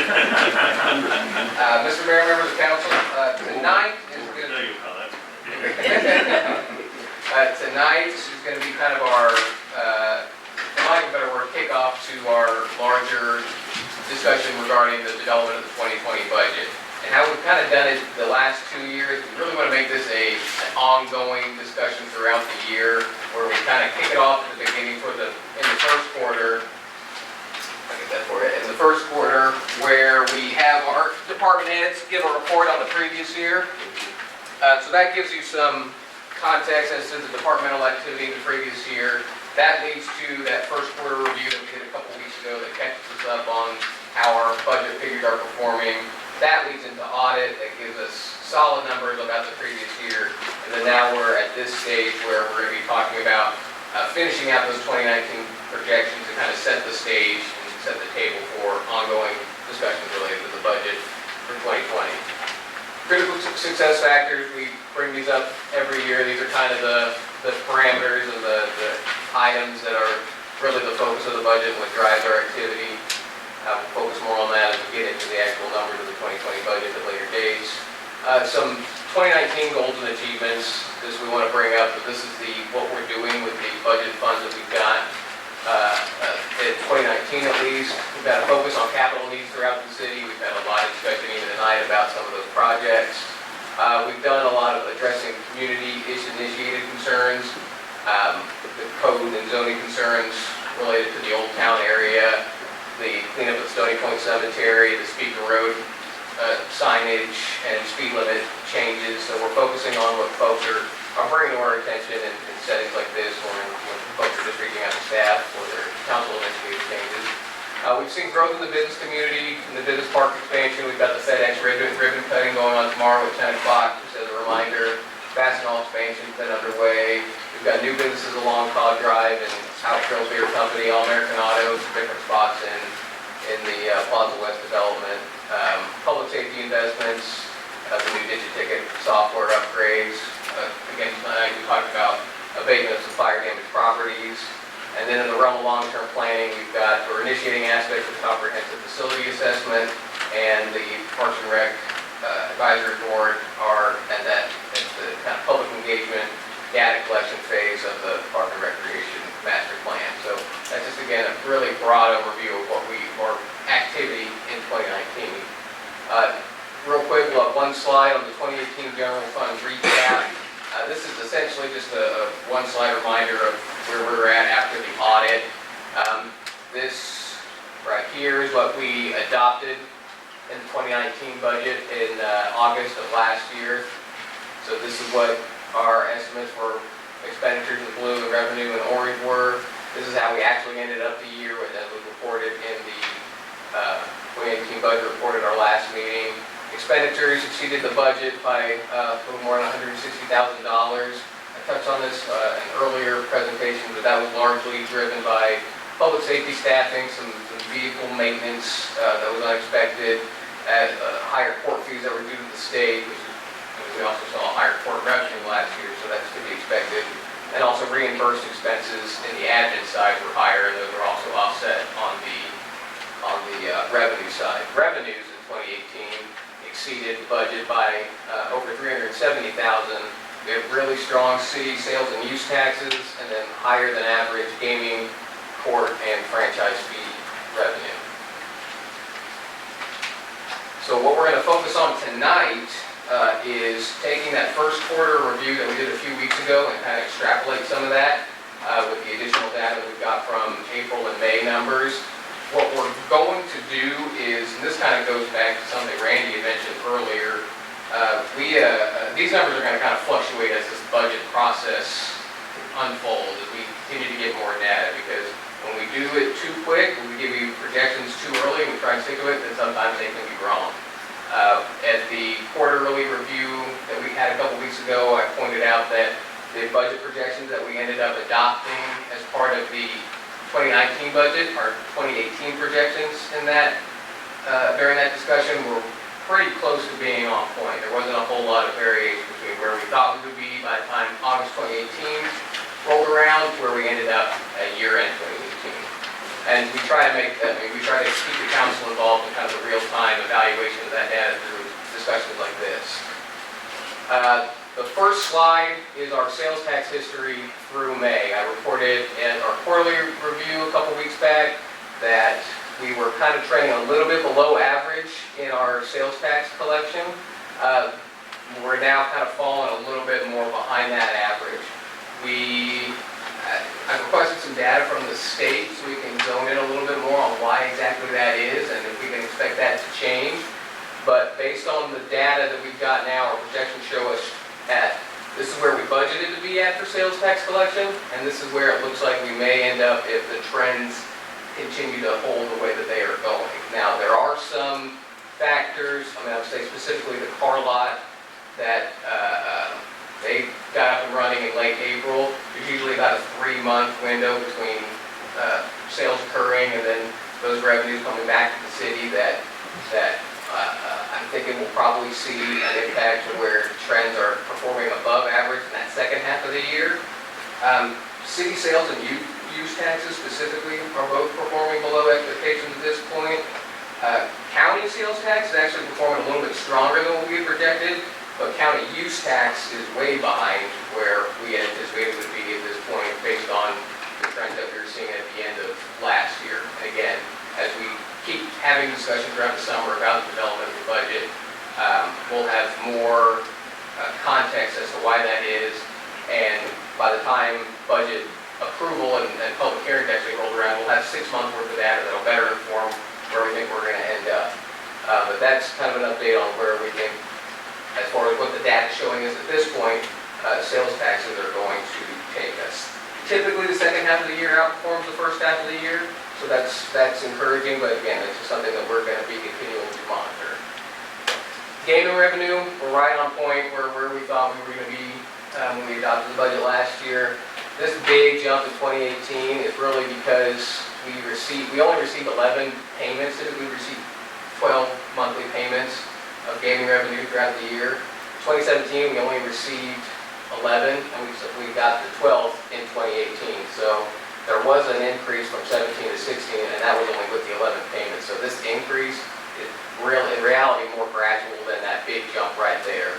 So the way it's performing at this point, we're expecting it to end up a little bit above where we had originally budgeted. EMS and ambulance fees, we kind of touched on this as well in the quarterly review, where that was performing a little bit below average, and there was some context to that, and there were some changes in the operations of some of the nursing care or the care facilities here in town. Specifically, that's just related to we've got less transports. The EMS and fire department provided some of the status of this red line right here. That's where we're at to date, and as you can see, that's below where we've been at the last 2 years. 2018 had about a 12% drop in transport from 2017, which translated into a 13% reduction in overall revenue collection. So if that trend if that holds, and by all accounts, unless something unexpected happens, I don't expect us to have a big increase in transports. So right now, we're at about 21% less calls than we were at this time last year, which, if this trend holds, will put us at about anywhere between an 8 to a 10% reduction in where we thought we would be in August of last year. Again, something that we're going to be continuing to monitor. Court fees and fines to the state. This number I'm going to point out is the 2018 number. If you remember, the audited figure was about, I want to say, $30,000 higher than this. The audited figures include cash bonds and forfeitures, which we don't capture as part of our revenue into the general fund, because more often than not, they're allocated to different things. So, but even without that, 2018 was pretty much a banner year for court fees and fine collection. What we do, that number's harder to predict because that activity is not as regular. So how we come up with our projected revenue for that item is essentially just a rolling average of what we've done the previous 2 years, or the previous 3 to 5 years. So that's how we got to that 337 number. The way we are situated right now as far as collection goes, we're going to probably outperform that by a margin of about $40,000. Probably not to the point in 2018. I'm going to be surprised if we get up to that point, but I was surprised last year that it performed that well too. And a lot of that was backloaded in those third and fourth quarters. So that's encouraging. As far as the other major general fund revenues, our franchise fees, I touched on this a little bit at the quarterly report. So from 2017 to 2018, we saw an 11% increase in franchise fees that were due to the city. Actual 2018 franchise fees revenue was also an increase over what our mid-year projections were, and we had, at that time, consistently we were seeing a 3 to 5% increase year-to-year in franchise fee collection. So that's what all the trends were indicating that was going that direction. What we didn't anticipate were the merger of utility companies. So the Westar, KCP&L are both down about $13,000 and $4,000 at this point in the year respectively, which we could probably anticipate that number being down from when we originally budgeted. IRB and pilots, we're not really anticipating anything too different from where we budgeted at that point. Motor vehicle taxes are trending. We always think the estimates that we get at the early end of the year, beginning part of the budget process, are always low. They've been traditionally always been low, and just based on how we performed at this point, we perform pretty well in that area. Property taxes, we always budget at a 97% collection rate. The last couple of years, last 2 years specifically, we've done a little bit better than that. And where collections have been to this point, right now, I'm projecting a 98% collection rate for property tax revenue. All in all, if these trends kind of continue, and again, these are going to fluctuate, you can expect these numbers to change and ebb and flow as we continue on throughout the summer, but what projections kind of show us right now is that we may end up a year about 1% below where we had budgeted as far as revenue collection. So we go from 5.87 million to 5.81 million, which is 1% drop from our budget and about a little less than 1% drop from actual fiscal year 2018 revenues. That's probably pretty conservative at this point, but we don't want to overpromise anything. We want to give you as realistic as an outlook as we can, because that's just going to inform our budget decision moving forward. Moving on to 2019 expenditure projections. There's not too many slides related to this that breaks it all down, because the statement of bills paid for this meeting, that includes all these numbers. So what this shows is, this is the general fund expenditures at this point in the year for the last 18, 17, 16, and 15. So in those years, at this point, we would have spent these percentages of our adopted expenditures. The average of those being 42.1, and we are right at 42.1 at this point in the year. So nothing has been, unforeseen to this point. We're kind of performing at the normal and spending at the normal rate that we typically do. That said, looking back, we do, by the time audited expenditures come in, there is some overages there. And typically, this is the percent change from our adopted expenditures to audited expenditures. And then the percent change, the only one that we saw a reduction from our audit to what we had adopted was in 2016. But that's not too common. If I went back even further than that, I would be kind of surprised that that happened more often than it didn't. This isn't the most scientific estimate, and we'll kind of nail this down and get harder figures as the budget process goes on, but typically we can, it's probably safe to assume some unanticipated expenditures in relation to vehicle repairs that are needed, different kind of overtime staffing that some of the departments might need to do. So if we count on a 2.5% overage on what we had anticipated, we had adopted in 2019, that puts our 2019 estimated expenditures at a little more than $6 million. So with the anticipated, with those anticipated expenditures, and then you factor in the anticipated revenue at this point, which again, we're at the moving target, so we're looking at an estimate of about $881,000 cash balance, which is a drop from where we thought we would be in 2019. And I'll preface it again, these are probably more conservative numbers that I'm optimistic that these will, the outlook of that, the funding, the cash balance at the end of the year is going to be a little bit better than that. But we're only as good as the data that we have to this point. We're not even halfway into the year. So there's a lot that could fluctuate that. We're not even halfway into the year as far as what we can report on. So there's a lot that could be changed with that. This portion of the presentation is going to be kind of a reminder of the 2018 year-end reports from the departments, just to kind of give you an idea of last year's activity and what that could suggest for activity this year and going forward. The police department calls for services were on par with 2017 at the end of 2018, but that was a pretty substantial jump from the years previous. Incident reports are up, citations are up, arrests are up. I mean, all in all, activity is up, it's probably safe to say. Under fire and EMS calls, where the transports are down the last 2 years, so like I mentioned earlier, that's gonna have an effect on revenue.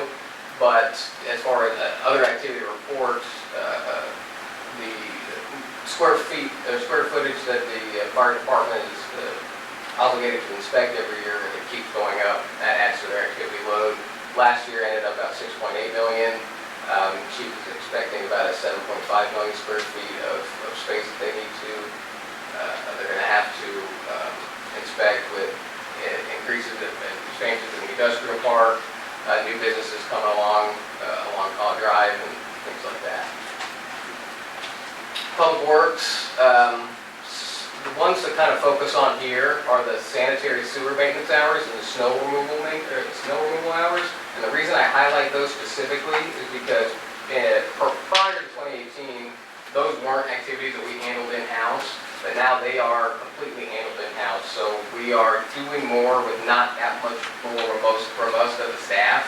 We do have another full-time staff member out of Public Works who does, who's our sanitary sewer staff member, and he does other items in this list.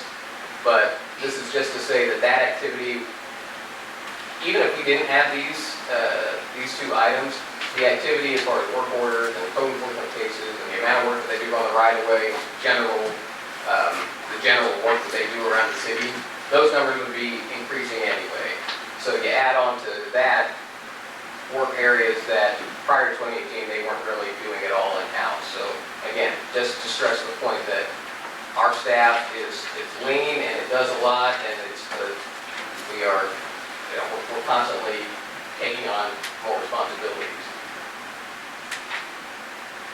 2020 budget priorities, it's going to be kind of a rinse and repeat from last year.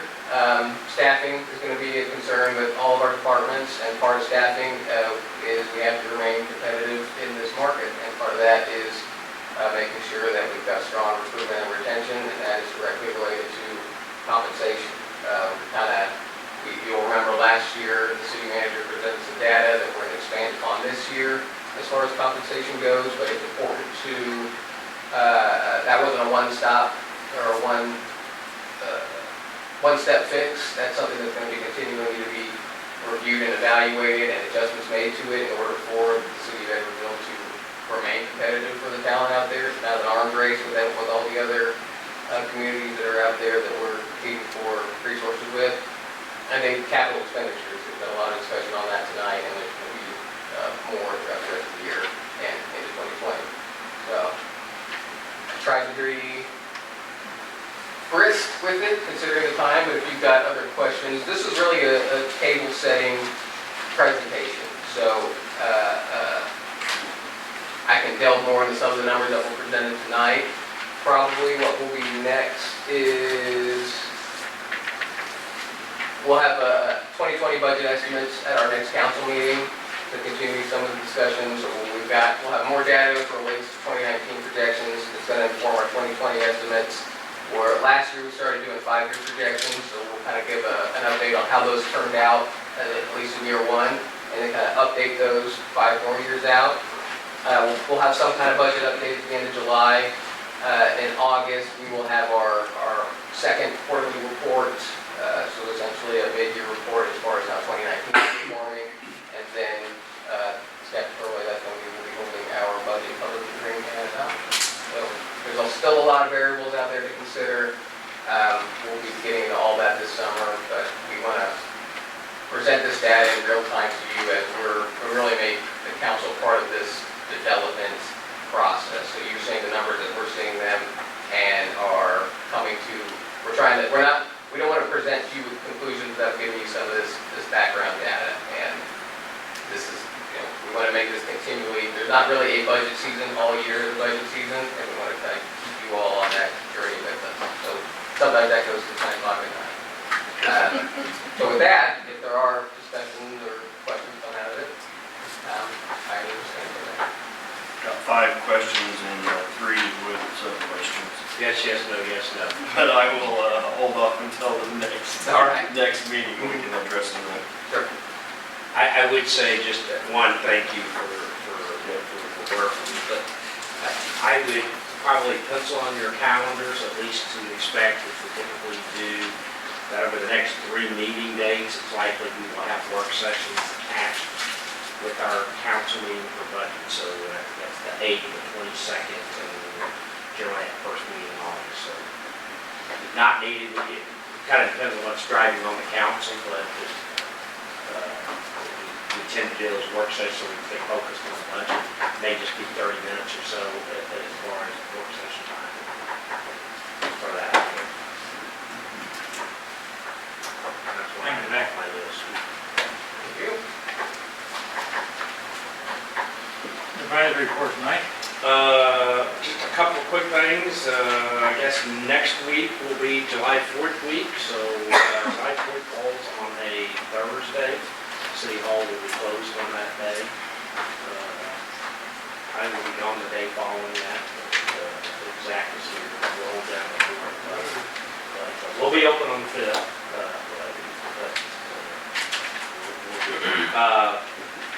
I know that several of y'all have asked about some kind of activity for Michelle's retirement, so that we're in the kind of the final planning stages of that. I think we're looking at the 3rd of July. I thought she was leaving a little earlier, but we're going to kind of do kind of a combination, maybe cook out, grill out, and some activity for her. So we'll get that out here in the very near future.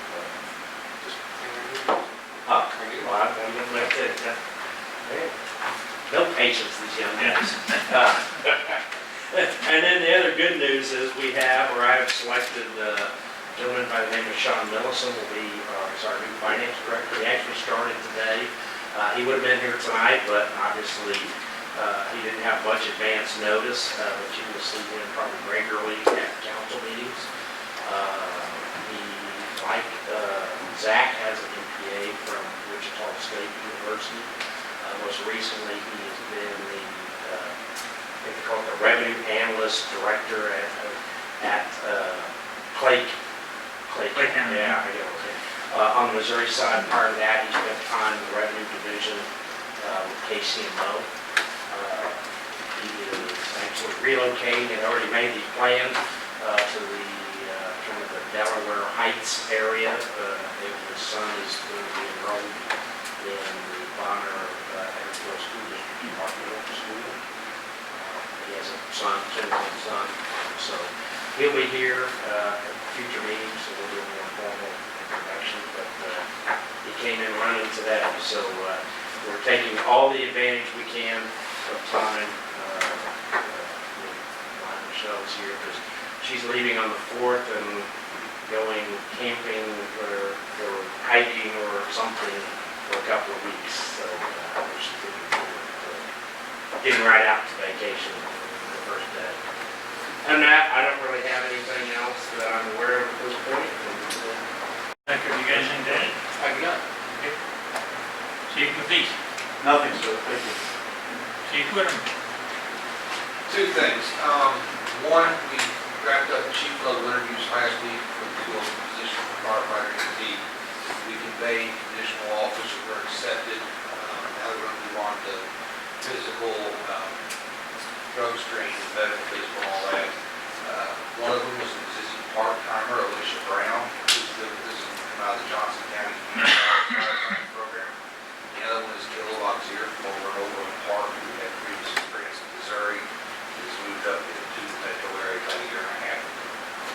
Also on that note, we've also seen a sudden rise in cardiac death. When that happens, we end up usually using more drugs and cause shortages. We are not in a shortage at this point in time for our cardiac drugs. However, the crews did go out and resuscitate another victim that fell dead. And passed her off to the hospital where she successfully recovered and was discharged. So we will have them in here after the budgetary process and watch the reports. Thank you.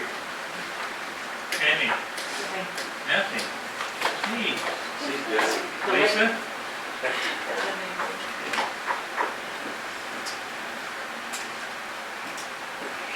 Start with you, Chief.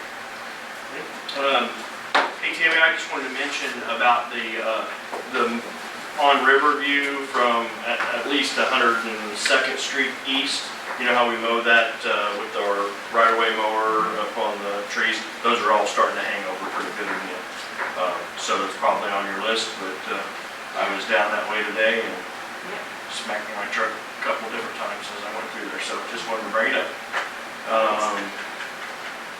That's it. Thank you. Margaret? I'll be quick. Zach, thank you for putting that budget together for us. That's extremely helpful, and it doesn't make everything look so shocking. Ominous. Which is not really shocking. You've always done a good job with that, so thank you. Thank you all, department heads. Here. Nothing. Karen? One thing I noticed on social media today was Wyandotte County has a yard waste and recycling center that I thought we could put on our website or the hotspot. It says they're open Thursday through Sundays, from 10 a.m. to 3 p.m. all the way through November. And so I didn't know about it. I thought it might be helpful since. Typically, when folks call about that, I'll direct them to that, or the landfill has a yard waste drop off that's free for Edwardsville residents, I think, for residents, because that's a little bit closer. So, but Yeah, that was downtown.